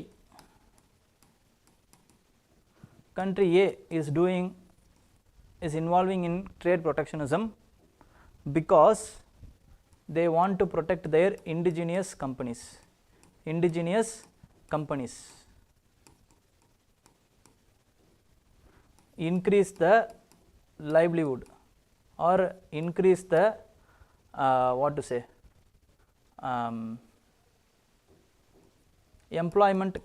employment opportunities of the local population. So இந்த மாதிரியான விஷயத்துக்காக தான் என்ன பண்ணுறாங்கன்னு பார்த்தீங்கன்னா அவங்க ட்ரேட் ப்ரொடெக்ஷனிசமில் ஈடுபடுறாங்க. ட்ரேட் ப்ரொடெக்ஷனிசமாக எப்படி ஈடுபடுறாங்க? அதாவது இம்போர்ட் ரெஸ்ட்ரிக்ஷன்ஸ், இம்போர்ட் பண்ணிடக்கூடாது, இம்போர்ட் ரெஸ்ட்ரிக்ஷன்ஸ் ஓகேங்களா. அதுக்கப்புறமா வந்து டேரிஃபை இன்க்ரீஸ் பண்ணுறது, டேரிஃப் இன்ட்ரடியூஸ் பண்ணுறது, டேரிஃப்ஸை ஓகே, டேரிஃப் 100% டேரிஃப் 200% டேரிஃப் இப்படி ஏதாவது இன்க்ரீஸ் பண்ணுறது. ஸோ இதன் மூலமாக இந்த ஸ்டெப்ஸ் மூலமாலாம் என்ன பண்ணுறாங்கன்னா ஒரு கண்ட்ரி பியில் இருக்கக்கூடிய ப்ராடக்டை கண்ட்ரி ஏ வந்து அந்த கண்ட்ரிக்குள்ளே கொண்டு வராத மாதிரி தே ஆர் என்ஷூரிங். இது ஷார்ட் பீரியடில் வந்து இந்த பெனிஃபிட்லாம் கொடுக்கலாம், இண்டிஜினியஸ் கம்பெனிஸை பாதுகாக்கலாம், அதுக்கப்புறமா வந்து வேலை வாய்ப்புகளை உருவாக்கலாம். பட் லாங் டேர்மில் என்ன ஆகும்னு பார்த்தீங்கன்னா அந்த கன்சியூமர்ஸுக்கு சாய்ஸ் இல்லாமல் போயிடும். Consumers don't have any choice. இப்போ ஃபார் எக்ஸாம்பிள் இப்போ காரே எடுத்துக்கோங்க. ஒரு 30 வருஷத்துக்கு முன்னாடி நம்மக்கிட்ட வந்து வெறும் ஒரே ஒரு டைப் ஆஃப் கார் தான் இருந்தது, 30-40 வருஷத்துக்கு முன்னாடி ஓகேங்களா. இப்போ நம்மக்கிட்ட எவ்வளவு டைப்ஸ் ஆஃப் கார் இருக்குது? 30 வருஷத்துக்கு முன்னாடி நம்மக்கிட்ட பிஎஸ்என்எல்ங்கிற ஒரே நெட்வொர்க் மட்டும்தான் இருந்துச்சு. இப்போ எவ்வளவு நெட்வொர்க்ஸ் இருக்குது நம்மக்கிட்ட, டெலிகம்யூனிகேஷன் நெட்வொர்க். இது எல்லாத்துக்குமே காரணம் என்னன்னு பார்த்தீங்கன்னா we have liberalized our economy. Liberalisation இதனால தான் அது உருவாகுது ஓகேங்களா. அப்போ காம்படிஷன் அப்படிங்கிற அந்த ஒரு விஷயம் போயிடும், கன்சியூமருக்கு எந்த ஒரு சாய்ஸுமே இருக்காது. அப்போ கன்சியூமருக்கு சாய்ஸ் இல்லைன்னா என்னாகும்? அந்த மோனோபோலி அந்த விஷயம் வந்துடும். அந்த ப்ரொடியூசர் என்ன விலையை சொல்கிறாங்களோ கன்சியூமர் அந்த விலைக்கு கன்சியூம் பண்ணியே ஆகணும், in spite of the bad quality of that product. ஏன்னா over the period of time என்ன ஆகும்னு பார்த்தீங்கன்னா the company loses its incentive to regularly stay in touch with that product. இல்லைனா வந்து அதை அப்கிரேட் பண்ணிக்கிட்டே இருக்கணும் அப்படிங்கிற அந்த ஒரு நெசசிட்டி வந்து போயிடும் அந்த கம்பெனிக்கு. அப்போ என்ன ஆகும்? கன்சியூமர் வந்து லோ குவாலிட்டி ப்ராடக்டை தான் வந்து கன்சியூம் பண்ணுற மாதிரி ஆகிடும். இந்த லாங் ரன் இது ஒரு பெரிய ப்ராப்ளம். அது இல்லாமல் ட்ரேட் இன்டகிரேஷன் என்ன ஆகும்னா it is a beautiful deterrent for the detente for the wars. War வராமல் தடுக்கிறதுக்கு ட்ரேட் வந்து ஒரு இம்பார்ட்டண்ட்டான ஒரு முயற்சி ஓகேங்களா. அந்த ஐசோலேஷனிஸ்ட் ஆக்டிவிட்டி எங்கே நடக்கும்னு பார்த்தீங்கன்னா வாருக்கு முன்னாடி தான் நடக்கும். ஒவ்வொரு கண்ட்ரியும் they wanted to become self sufficient. World war 1க்கு முன்னாடியும் இதான் ஆச்சு, வேர்ல்டு வார் 2க்கு முன்னாடியும் இதான் ஆச்சு.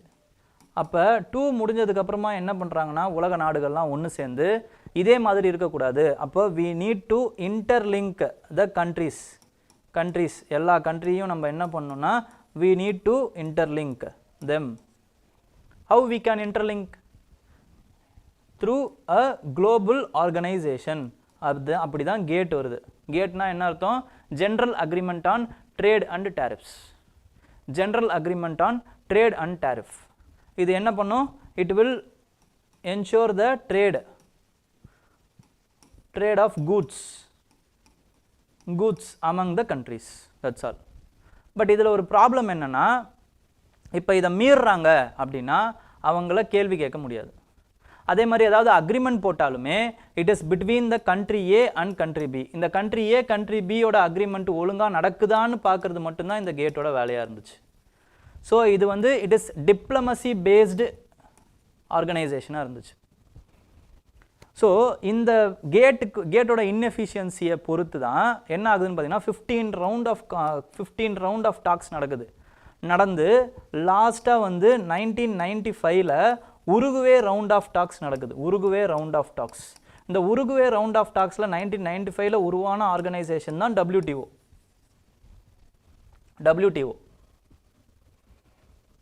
World trade organisation. இதில் இதோடைய எல்லா ப்ராப்ளம்ஸையும் இதில் ரெக்டிஃபை பண்ணுறாங்க. அதாவது வந்து கூட்ஸ் மட்டும் கிடையாது, இதில் கூட்ஸு, சர்வீசஸ்ஸு,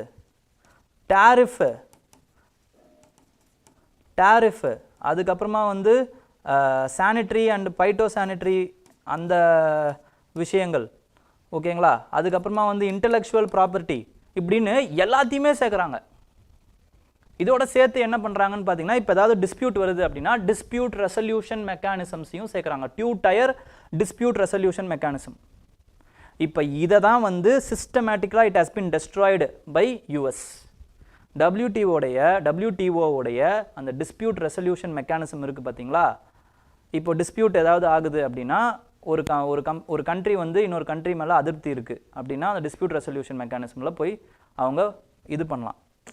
அப்போ போகும்போது ஏதோ ஒரு தீர்ப்பு வருது, ஓகேங்களா. தீர்ப்பு வரும் பொழுது இந்த தீர்ப்பு மேலே எனக்கு நம்பிக்கை இல்லை, இல்லைனா வந்து அதிருப்தி அப்படின்னா அப்பலியேட் ட்ரிபியூனல் மேலே போகலாம். அப்பீலியேட் ட்ரிபியூனல் மேலே அப்ளை பண்ணலாம். இந்த அப்பலியேட் ட்ரிபியூனலுக்கு தான் வந்து செயல்படுறதுக்கு 3 ஜட்ஜாவது மேக்ஸிமம் தேவை, மினிமம் 3 ஜட்ஜு தேவை. இதோடைய அந்த இது வந்து பார்த்திங்கன்னா 7 ஜட்ஜு இருப்பாங்க மொத்தம். இந்த ஜட்ஜஸை வந்து அப்பாயிண்ட் பண்ணுறது it is also with consensus, அனானிமஸாக தான் நடக்கணும், ஓகேங்களா. யுனானிமஸாக தான் நடக்கணும். பட் இந்த கன்சென்சஸை இந்த ஜட்ஜஸை வந்து அந்த அப்பாயிண்ட் பண்ணுறதுல யூஎஸ் வந்து தடை போட்டுக்கிட்டே இருக்காங்க. தடை போட்டுக்கிட்டே இருக்கும்போது மினிமம் ஜட்ஜஸ் இல்லாத இது இருந்ததுனால இப்போது ஒரு ஜட்ஜுமே இல்லை. அதில் அப்பலியேட் ட்ரிபியூனலில் ஒரு ஜட்ஜுமே இல்லை. இப்போ எல்லா ஜட்ஜோடைய பதவி காலமும் முடிஞ்சு போச்சு. அதனால் it has been dysfunctional. This appellate tribunal of WTO has been dysfunctional since 2019. ஓகேங்களா. 2019 இது டிஸ்ஃபங்க்ஷனலாக இருக்குது. அப்போ என்ன ஆகும், systematically it is breaking down the WTO organisation. US is breaking down the WTO organisation. இதனால் யூஎஸ்க்கு என்ன பலன்னா மறுபடியும் it will get back to the diplomatic stage of the trade negotiations. Diplomatic ஸ்டேஜுக்கு வந்துடும். லீகலைசேஷன் ஆச்சு. WTO இருக்கும்போது legally lawfully it has been done. எந்த ஒரு கம்பெனியை இப்போ எந்த ஒரு சின்ன கண்ட்ரி கூட பெரிய கண்ட்ரி யூஎஸ் மாதிரியான பெரிய கண்ட்ரி கூட சண்டை போட முடியும். Because it is law. In law every one is equal. But கேட்டில் பொறுத்த வரைக்கும் என்ன ஆச்சுன்னு பார்த்தீங்கன்னா டிப்ளமேட்டிக் பவர்ஸ் மூலமாக தான் அந்த ட்ரேட் நெகோசியேஷன்ஸ் நடக்கும். அப்போ ஒரு பெரிய கண்ட்ரி இன்னொரு சின்ன கண்ட்ரியை ஆர்ம் ட்விஸ்ட் பண்ணி அவங்களுக்கு உண்டான அந்த விஷயங்களை எடுத்துக்க முடியும். So this phenomena is called as gatification of WTO because it has systematically wrecked the WTO dispute settlement mechanism. It means what? US. Okay. So அதோடைய அட்வான்டேஜ், ஃப்ரீ ட்ரேடோடைய அட்வான்டேஜஸ் என்ன, அதுக்கப்புறம் WTOடைய சேலஞ்சஸ் என்ன அப்படிங்கிறதெல்லாம் நான் கொடுத்துருக்கேன். ஒரு வாட்டி செக் பண்ணிக்கோங்க, ஓகேங்களா. இதெல்லாம் யூஸ் ஆகும் உங்களுக்கு, மெயின்ஸ் எழுதுறதுக்கு யூஸ் ஆகும். ஓகே. நெக்ஸ்ட் வந்து recently central government has launched Pradhan Mantri மஸ்திய சம்பத Yojana. மஸ்திய சம்பத Yojana. மஸ்திய அப்படின்னா என்ன அர்த்தம்னா, மஸ்திய அப்படின்னா மீனுன்னு அர்த்தங்க, ஓகேங்களா. மஸ்திய அப்படின்னா மீனுன்னு அர்த்தம். ஓகே. மஸ்திய சம்பத்த யோஜனா அப்படின்னா என்ன அர்த்தம்னா இந்த ஃபுட் ப்ராசஸிங், ஃபிஷ் ரிலேட்டடான அந்த விஷயங்கள். And it is also supporting the blue economy, ஓகேங்களா. ப்ளூ எக்கனாமியை வந்து இன்டியூஸ் பண்ணுறதுக்கான ஒரு விஷயமா இருக்குது. ஓகே. அப்போ மஸ்திய சேவா கேந்திராஸ் அப்படிங்கிற அந்த ஆர்கனைசேஷன் இல்லைனா வந்து வாலண்டரி ஹெல்பிங் ஃபோர்ஸ், இதை வந்து இந்த பிரதான் மந்திரி மஸ்திய சம்பத யோஜனா மூலமாக தே ஆர் கிரியேட்டிங். ஓகேங்களா. என்ன பண்ண போகிறாங்க அப்படின்னு பார்த்தீங்கன்னா they are going to train பண்ண போகிறாங்க, train the professionals. Okay. And they will have 60% assistance will be given to the women and weaker section up to 60%. இவங்க என்ன பண்ண போகிறாங்கன்னா informations, they will compile the information. Sagar Mithras அப்படின்னு இவங்கள சொல்கிறாங்க. மஸ்திய கேந்திராஸில் யார் இருப்பாங்கன்னா சாகர் மித்ராஸ்னு இருப்பாங்க. இவங்க என்ன பண்ண போகிறாங்க, they will compile the information datas marine catch எவ்வளோ டெய்லி என்னென்ன ஆச்சு அப்படிங்கிறத கம்பைல் பண்ணுவாங்க. அதே மாதிரி they will also disseminate the information to the fishers and local fishing regulations with respect to என்னென்ன ஃபிஷர்ஸுக்கு என்னென்னலாம் சொல்லுவாங்கன்னு பார்த்தீங்கன்னா வெதர் எப்படி இருக்குது, ஃபோர்காஸ்ட் எப்படி இருக்குது, போகலாமா வேணாமா, மீன் பிடிக்கலாமா வேணாமாங்கிற அந்த இன்ஃபர்மேஷன்லாம் they will only give. ஓகேங்களா? அப்போ இந்த இனிஷியேட்டிவோட 2 விஷயத்தை வந்து சேர்க்க சொல்கிறாங்க. அடுத்து என்னென்னா இந்த கேந்திராஸ் இருக்குல்ல, சாகர் கேந்திராஸ், இவங்களை they have to integrate with Krishi விக்யான் கேந்திராஸ், இவங்களோட இன்டகிரேட் பண்ணி விட்டுருங்க. நெக்ஸ்ட்டு ப்ரொமோட் டிஜிட்டல் டிஜிட்டல் அவுட்ரீச்சை வந்து இன்க்ரீஸ் பண்ணுங்க அப்படிங்கிறாங்க. National Fishery Development Board has already launched a virtual learning platform Aqua Bazaar. இதையும் வந்து பிலிம்ஸில் கேட்குறதுக்கு வாய்ப்பு இருக்குது. ஓகேங்களா? ஸோ இதே மாதிரி இதை எனேபிள் பண்ணி விடுங்க. ஓகேங்களா? It will clarify and give practical demonstration to how to have seedlings. ஓகேங்களா? ஃபிஷரிஸ் எப்படி பண்ணுறது, இந்த மாதிரியான ப்ராக்டிக்கல் டெமான்ஸ்ட்ரேஷன் வந்து இந்த அக்வா பஜாரில் நம்மளால் இன்டகிரேட் பண்ணிங்கன்னா ஈஸியாக பார்த்துட முடியும். ஓகேங்களா? டிஜிட்டல் அவுட்ரீச்சை இன்க்ரீஸ் பண்ணி விடுங்க அப்படிங்கிறத சொல்கிறாங்க. 2 விஷயத்த சொல்கிறாங்க. Okay, next is with respect to remittances. ரெமிட்டன்சஸை பொறுத்த வரைக்கும் India's received estimated 129 billion worth of remittances, highest by any country. ஓகேங்களா? 129 பில்லியன் வந்து ரெமிட்டன்சஸ் மூலமாக மட்டும் இந்தியாவுக்கு வந்திருக்கு. It is 14% of the total remittances. Overall global ரெமிட்டன்சஸில் 14% இது. ஓகேங்களா? இந்தியாவோட ஜிடிபியை பொறுத்த வரைக்கும் இட் இஸ் 3.3%. இந்தியாவோட ஜிடிபியை பொறுத்த வரைக்கும் இது 3.3%. ஓகேங்களா? இதெல்லாம் தான் important. And they have given what is meant by remittances. ரெமிட்டன்சஸ்னால் என்ன அப்படிங்கிறத இந்த டெஃபினிஷன் மாதிரி கொடுத்துருக்காங்க. Remittances refers to the money that individual working abroad send back to support their families. ஓகேங்களா? மணி வந்து இப்போ அந்த லோக்கல் கரன்சிலேருந்து தான் அவங்க கொடுப்பாங்க ரெமிட்டன்சஸ். இப்போ ஃபார் எக்ஸாம்பிள் தினார் இருக்குதுன்னு வச்சுக்கோங்க. குவைத்திலலாம் நீங்கள் போய் ஒர்க் பண்ணுறீங்கன்னா தினார் கொடுப்பாங்க. தினாரில் தான் அவங்க காசு கொடுப்பாங்க. அப்போ தினாரை தான் இவங்க அனுப்புவாங்க. அங்கேருந்து தினாராக அனுப்புவாங்க. தினாருக்கு உண்டான இந்தியன் ரூபாயோட மதிப்பு இருக்குல்ல, அதுதான் லோக்கல் ஃபேமிலிஸுக்கு போகும். அப்போ அந்த தினார் காசு இருக்குல்ல, அது வந்து கவர்மெண்ட்டுடைய ஃபாரெக்ஸுக்கு போயிடும். அப்போ ஃபாரெக்ஸ் ரிசர்வ் இதனால் இன்க்ரீஸ் ஆகும். அப்போ யூஎஸ்லேருந்து ஏதாவது ரிமிட்டன்ஸ் அனுப்புனாங்கன்னா பார்த்துக்கோங்க, எந்த ஒரு பிரதிபலனும் இல்லாமல் நமக்கு அங்கேருந்து டாலர்ஸ் வருது, ரெமிட்டன்சஸ் மூலமாக வருது. இந்த ரெமிட்டன்சஸ்க்கு நம்ம திருப்பி கொடுக்க வேண்டிய அவசியம் இல்லை. இதுதான் நான் டெப்ட் கேபிட்டல் ரெசிப்டில் இது ஒரு இம்பார்ட்டண்ட்டான இது. ஓகேங்களா? எக்யூப்மெண்ட், இது ஒரு சங்க் ஆஃப் இது. ஓகேங்களா? அதனால் இந்த ரெமிட்டன்சஸ் ரொம்ப நல்லா ஞாபகம் வச்சுக்கணும். உலகத்திலேயே இந்தியா தான் highest remittances receiving country. Second இடத்துல எது இருக்குது? மெக்சிகோ இருக்குது. தேர்ட் இடத்துல எது இருக்குது? சைனா இருக்குது. ஓகேங்களா? ஞாபகம் வச்சுக்கோங்க. அடுத்து வந்து நியூ அண்டர் சி கேபிள், இந்தியாவுடைய டிஜிட்டல் இந்தியாவுடைய இன்னொரு இம்பார்ட்டண்ட்டான விஷயம். It is with respect to under C cable connectivity. ஓகேங்களா? இந்தியா ஏஷியா எக்ஸ்பிரஸ் அப்புறம் இந்தியா யூரோப் எக்ஸ்பிரஸ்னு 2 இம்பார்ட்டண்ட்டான கனெக்டிவிட்டி நம்ம பண்ண போகிறோம். இது யார் பண்ண போகுதுன்னா ஜியோ ரிலையன்ஸ் இருக்குல்ல, ரியோ டிஜிட்டல், அவங்க வந்து பண்ண போகிறாங்க. ஓகேங்களா? ஸோ ஆல்ரெடி நம்மக்கிட்ட இருக்கான்னா இந்த மாதிரி கனெக்டிவிட்டி இருக்குது. ஆனால் அது வந்து வெளிநாட்டு கம்பெனிஸ் வந்து போட்ட இது digital cables. So it is இப்போ இந்திய கம்பெனியே போடுறதுனால it is more reliable for us and it gives more strategic importance to us. ஓகேங்களா? Strategically it is more important. ஓகேங்களா? ஏன்னா இந்திய கம்பெனி இருக்குது. அப்போ எப்போ வேணாலும் வெளிநாட்டு கம்பெனி ஏதாவது ஒரு போர் ஏதாவது வருது அப்படின்னா அதெல்லாம் ஆஃப் பண்ணி வச்சுருவாங்க. It is more dangerous for us. இப்போ வி ஹாவ் மோர் ரிலையன்ஸ். ஓகேங்களா? அப்போ ஐஏஎக்ஸ் அப்படிங்கிறது என்னது? India ASEAN Express. Connects Chennai, Mumbai, Singapore, Thailand, Malaysia. ஃபிலிம்ஸில் கேட்குறதுக்கு வாய்ப்பு இருக்குது. IAX, IEA recently in news connected to what? It is cable, under sea cables. Okay, under sea cables மட்டும் ஞாபகம் வச்சுக்கோங்க, வேறு ஒன்றும் இல்லை. ஓகேங்களா. ஜிஎஸ்டி கவுன்சில் இருக்காங்களே, ரீசெண்டாக 55th ஜிஎஸ்டி கவுன்சில் மீட்டிங் வந்து நடந்துச்சு. அதில் நிறைய விஷயங்களை வந்து பண்ணியிருக்காங்க. பாப்கார்னுக்கு, கிஃப்ட் வவுச்சர்ஸுக்கு, அப்புறமா வந்து gift vouchers are not taxable அப்படின்ட்டாங்க. பரவாயில்ல.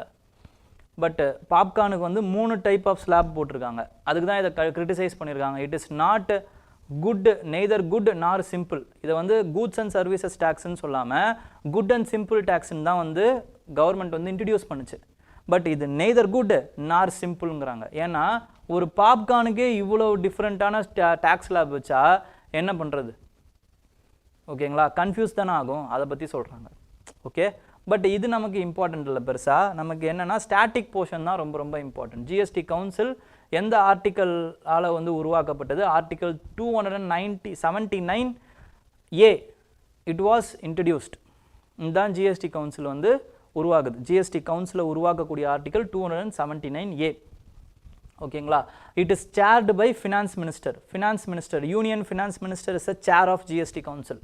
அவரோட மெம்பர்ஸ் யார்? யூனியன் ஃபினான்ஸ் மினிஸ்டர் தான் வந்து சேர்மன். அது இல்லாமல் union minister of state in charge of revenue, அது ஒரு மெம்பர். அது மட்டும் இல்லாமல் ஸ்டேட்டில் ஃபினான்ஸ் மினிஸ்டர்ஸாக இருக்காங்கள்ல அவங்க, இல்லைனா வந்து இன்சார்ஜ் அதர் மினிஸ்டர்ஸ் ஆன் பிகாஃப் of the state finance minister, அவங்க வரலாம், யார் வேணாலும் வரலாம். ஓகேங்களா. நெக்ஸ்ட் வந்து டிசிஷன் எப்படி பண்ணுவாங்கன்னா, it is taken by majority. Consensus கிடையாது, மெஜாரிட்டி. எவ்வளோ ஓட்டு தேவை? 3/4 ஆஃப் த ஓட்டு தேவை. ஸ்டேட்டுக்கு எவ்வளோ ஓட்டு இருக்குது? 2/3 ஆஃப் த ஓட்டு ஸ்டேட்டுக்கு இருக்குது. 1/3 ஆஃப் த வெயிட்டேஜ் வந்து யூனியனுக்கு இருக்குது. ஓகேங்களா. அதே மாதிரி இதோட குவாரம் எவ்வளோ வேணும் அப்படின்னா 1/2 of the total membership of the GST council quorum. Headquarters டெல்லியில் இருக்குது. ஓகேங்களா. இதோட பவர்ஸ் அண்ட் ஃபங்க்ஷன்ஸ் பொறுத்த வரைக்கும் பார்த்தீங்கன்னா டாக்ஸஸ்ஸு, செஸ்ஸு, சர்ச்சார்ஜு, இது எல்லாமே வந்து ஜிஎஸ்டி கவுன்சில் தான் முடிவு பண்ணும். ஓகே. அதுக்கப்புறமா வந்து கூட்ஸ் அண்ட் சர்வீசஸ், அப்புறம் special rates specified for GST, அதாவது ஜிஎஸ்டி காம்பன்சேஷன் செஸ்லாம் இருக்குல்ல, அதெல்லாமே வந்து இதில் தான் வந்து இவங்க தான் வந்து முடிவு பண்ணுவாங்க. ஓகேங்களா. Next railways laying heritage track that links old and new. ஒரு 30 ஹெரிட்டேஜ் சைட்டை வந்து ஸ்ட்ரக்சர் வந்து ரயில்வேஸ் வந்து என்ன பண்ணியிருக்காங்கன்னு வந்தீங்கன்னா தேர்ந்தெடுத்திருக்காங்க for the scheme called as Amrit Bharat station scheme. Amrit Bharat station scheme under Gati Shakti. Okay. இதில் எந்தெந்த ஸ்டேஷன்ஸ் இருக்குது அப்படின்னா வந்து முக்கியமான ஸ்டேஷன் சத்ரபதி சிவாஜி டெர்மினல், அப்புறமா வந்து ஜெய்ப்பூர் ரயில்வே ஸ்டேஷன், எக்மோர், சென்னையோட எக்மோர் ரயில்வே ஸ்டேஷன், அப்புறமா வந்து பலாரி, அப்புறம் குன்னூர். இதில் குன்னூர் அப்புறமா வந்து சத்ரபதி, இது ரெண்டுமே வந்து யுனெஸ்கோ சைட், நல்லா ஞாபகம் வச்சுக்கோங்க. ஓகே. நெக்ஸ்ட் வந்து ஹிஸ்ட்ரி. வேறு இதில் வந்து 2 நியூஸ் இருக்குங்க. ஓகேங்களா. ஒன்று வந்து என்னென்னா வித் ரெஸ்பெக்ட் டு மன்மோகன் சிங்குடைய இலஸ்ட்ரியஸ் கேரியர், அவருக்கு அஞ்சலி செலுத்தும் விதமாக வந்து நம்ம போஸ்ட் இண்டிபெண்டன்ஸில் அவருடைய செயல்பாடுகள் என்ன அப்படிங்கிறத நம்ம சொல்ல போகிறோம். ஓகேங்களா. அதுக்கப்புறம் அக்பர் சம்மந்தப்பட்ட நியூஸ். அக்பருடைய நியூஸ் என்ன அப்படின்னா, ஓகேங்களா, இந்த 2 நியூஸ் தான் இம்பார்ட்டண்டான நியூஸு, மற்றபடி வேறு எதுவும் இல்லை. ஓகேங்களா. ஸோ மன்மோகன் சிங்கோடைய கரியரில் அவர் பண்ணதுலேயே ரொம்ப இம்பார்ட்டண்ட்டான சில விஷயங்கள் என்ன அப்படின்னு பார்த்தீங்கன்னா, it is with respect to first of all when he was a finance minister, he was the person who introduced LPG. He was the person who liberalized the economy, privatized the economy and globalized the economy. அது இவர் பண்ண விஷயந்தான். இப்போ நம்ம அனுபவிக்கிற எல்லா விஷயங்களுமே அந்த விதை மன்மோகன் சிங் போட்டது தான். ஓகேங்களா. he only destroyed the license Raj. Licence ராஜை வந்து இவர் தான் வந்து டெஸ்ட்ராய் பண்ணுறாரு. அப்புறமா வந்து monopoly of the public sector units, இதை இவர் தான் டெஸ்ட்ராய் பண்ணுறாரு by introducing privatisation. Privatisation drive மூலமாக வந்து இவர் வந்து இந்த மோனோபோலியை வந்து டெஸ்ட்ராய் பண்ணுறாரு. ஓகேங்களா. கேட்குதா? ஆடிபிளா?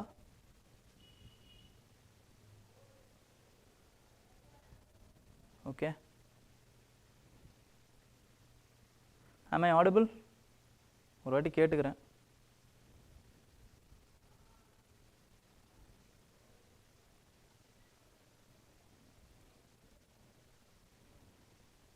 Okay, super. ஸோ கன்சியூமரை வந்து கன்சியூமர் சாய்ஸ் வந்து இவர் தான் வந்து ப்ரைவேட்டைஸ் ஆக்குறாரு.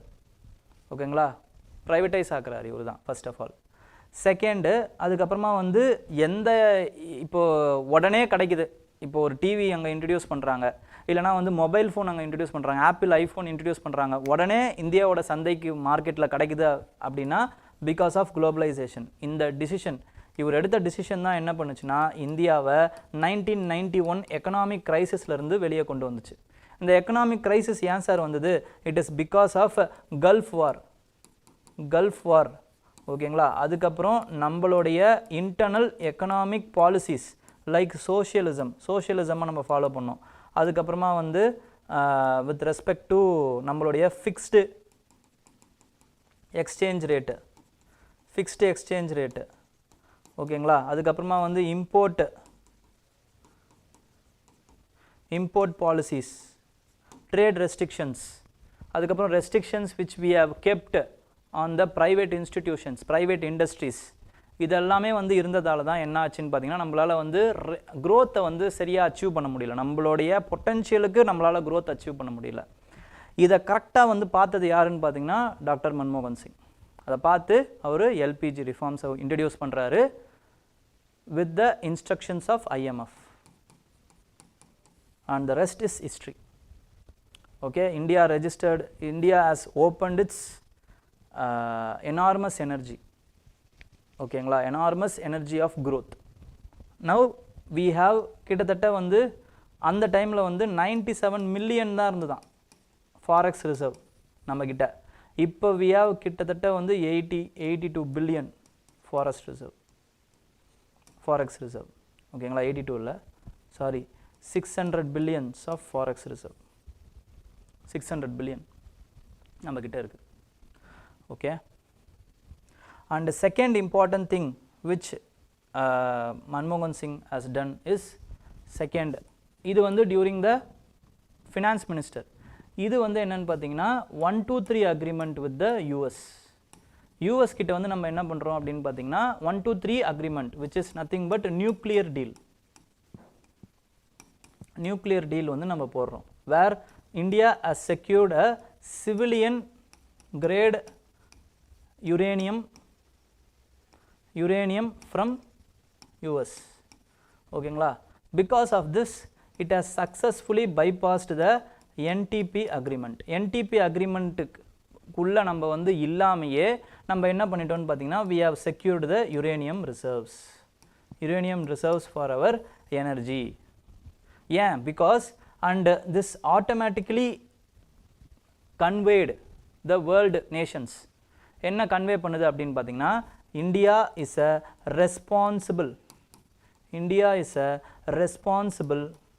responsible nuclear state அப்படிங்கிறத கன்வே பண்ணிடுச்சு. இதனால் என்ன ஆச்சுன்னா 2016 we have nuclear agreement with Japan itself. ஜப்பான்கிட்டயே நம்ம நியூக்ளியர் அக்ரிமெண்ட் பண்ணிட்டோம். அவங்களோ ஈஸியாக வந்து நான் ப்ரொலிஃபரேஷன் ட்ரீட்டியில் சைன் பண்ணாதவங்க கூட ஜப்பான் வந்து நியூக்ளியர் அக்ரிமெண்ட்லாம் வச்சுக்க மாட்டாங்க.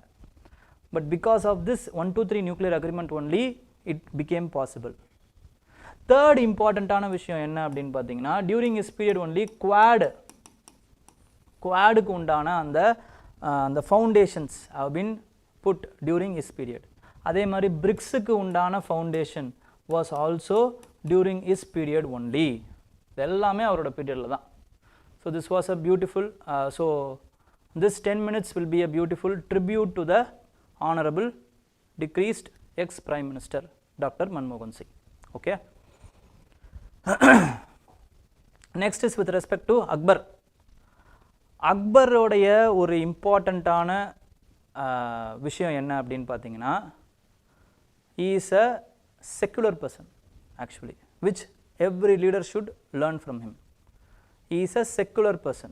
செகண்ட் இம்பார்ட்டண்ட்டான இது என்ன அப்படின்னு பார்த்தீங்கன்னா ஒரு சிஇஓக்கு உண்டான அந்த அறிவு அக்பர் கிட்ட இருந்திருக்கு. Akbar the great CEO. என்ன அப்படின்னா ஒரு லீடர் எப்படி இருக்கணும் அப்படின்னு சொல்கிறாங்கன்னா ஒரு leader should not conceal everything ஓகேங்களா? எல்லா விஷயத்தையும் உளறிடக்கூடாது, எல்லா விஷயத்தையும் உடனே டக்குன்னு சொல்லிடக்கூடாது. நமக்கு மனசில் என்னென்னலாம் தோணுதோ எல்லாத்தையும் சொல்லிடக்கூடாது. ஒரு லீடருங்கிறவன் எல்லா ட்ரூத்தையும் சரி எல்லாத்தையுமே நமக்கு என்னென்னலாம் மனசில் படுதோ எல்லாத்தையும் வச்சுருக்கணும், நம்ம உள்ளுக்குள்ளேயே வச்சுருக்கணும். அப்போ தான் சமயம் வரும் பொழுது நம்மளால் அந்த பொசிஷனுக்கு அதை யூஸ் பண்ணிக்க முடியும். அந்த ட்ரூத்தாக இருக்கட்டும், இல்லைனா வந்து சில இன்ஃபர்மேஷன்ஸாக இருக்கட்டும், அப்போ உடனே யூஸ் பண்ணாமல் நேரம் வரும் பொழுது நமக்கு சாதகம் அதுக்கு வரும் பொழுது அப்போ யூஸ் பண்ண முடியும். இதை அக்பர் யூஸ் பண்ணுறாரு, கரெக்டாக யூஸ் பண்ணுறாரு. அதே மாதிரி ஒரு லீடருங்கிறவர் எல்லார கேட்டும் டிசிஷன் எடுக்கணும், ஆனால் டிசிஷன் அவர் தான் இருக்கணும். He should take the decision, but he should attract intelligent persons among them. Intelligent persons வந்து கூடவே வச்சிருக்கணும், எல்லார்கிட்டையும் டிசிஷன்ஸ் கேட்கணும்.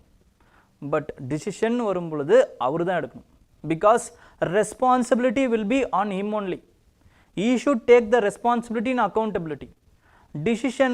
டிசிஷனை வந்து இவர் எடுத்துகிட்டு ரெஸ்பான்சிபிலிட்டியை மற்றவங்க மேலே போடக்கூடாது. ஓகேங்களா? இந்த குவாலிட்டி எல்லாமே அக்பர்கிட்ட இருந்திருக்கு, விச் எவ்ரி சிஇஓன்னு மட்டும் இல்லை பியூரோக்ராட்ஸும் லேர்ன் பண்ணணும். ஓகேங்களா? இந்த மாதிரி வந்து அழகாக கொடுத்துருக்காங்க. ஸோ ஒரு வாட்டி பாருங்கள் இதை. ஓகே, ஸோ இன்றைக்கான டிஎன்டி ஓவராலாக முடிஞ்சிருச்சு. ஓகேங்களா? வேறு ஏதாவது டவுட்ஸ் இருந்தால் கேட்கலாம், இல்லைனா we can finish it. So ரொம்ப டைம் ஆகிடுச்சின்னு நினைக்கிறேன். அத்வைதா ஃபிலாசபி வேறு கேட்டிருந்தீங்க, ஹரிசுதன். அத்வைதா மட்டும் ஒரு சின்னதாக ஒரு சிம்பிளாக சொல்லிடுறேன். ஓகேங்களா? அத்வைதா அப்படின்றது ரொம்ப லேட் ஆயிடுச்சு, ஸோ கொஞ்சம் சிம்பிளாக சொல்லிடுறேன். ஓகே, துவைத்தா அப்படின்னா ரெண்டுன்னு அர்த்தங்க, ரெண்டு. ஓகேங்களா? துவைத்தாங்கிறது எதை சொல்கிறாங்கன்னா, தேர் இஸ் அ ஆத்மா, பரம ஆத்மா, பிஏ. பரமாத்மாங்கிறது இறைவன், காட். ஓகேங்களா? அவர்கிட்ட இருந்து பிரிஞ்சு வந்த ஆத்மா தான் என்ன அப்படின்னா சாதாரண மக்கள், ஜீவ ஆத்மா, உயிரோடு இருக்கக்கூடிய ஆத்மாஸ். ஓகே, இந்த ரெண்டும் தனித்தனியாக இருக்குல்ல, அத்வைத்தா, அதாவது வந்து துவைத்தா, two, dualism. It is not dual, but it is single.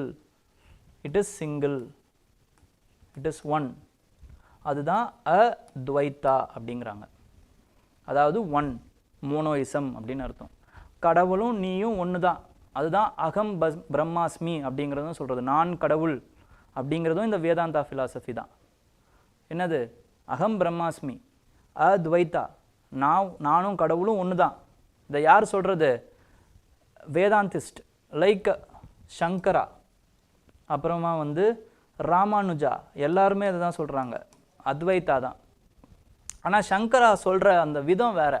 எப்படி இதை நீ அடையலாம், எப்படி வந்து ஜீவாத்மாவும் பரமாத்மாவும் ஒன்றுங்கிற விஷயத்த உனக்கு தெரியும் அப்படின்னா த்ரூ நாலேஜ், ஞான மார்கா மூலமாக தான் உங்களுக்கு தெரியும்.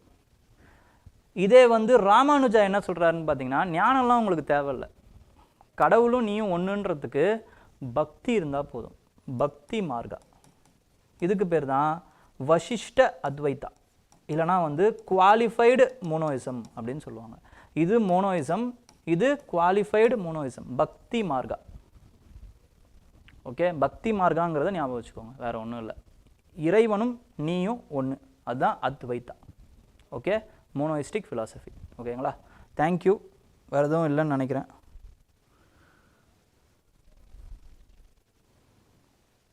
என்சிஆர்டி புக்ஸை தவிர வேறு ஏதாச்சும் படிக்கணுமான்னு ஜாகிரஃபி ஆப்ஷனல் டீச்சர்ஸ் யாராவது இருப்பாங்க, அவங்கக்கிட்ட கேளுங்க. ஓகேங்களா? எனக்கு ஜாகிரஃபியை பற்றி பெருசாக தெரியாது. ஓகேங்களா?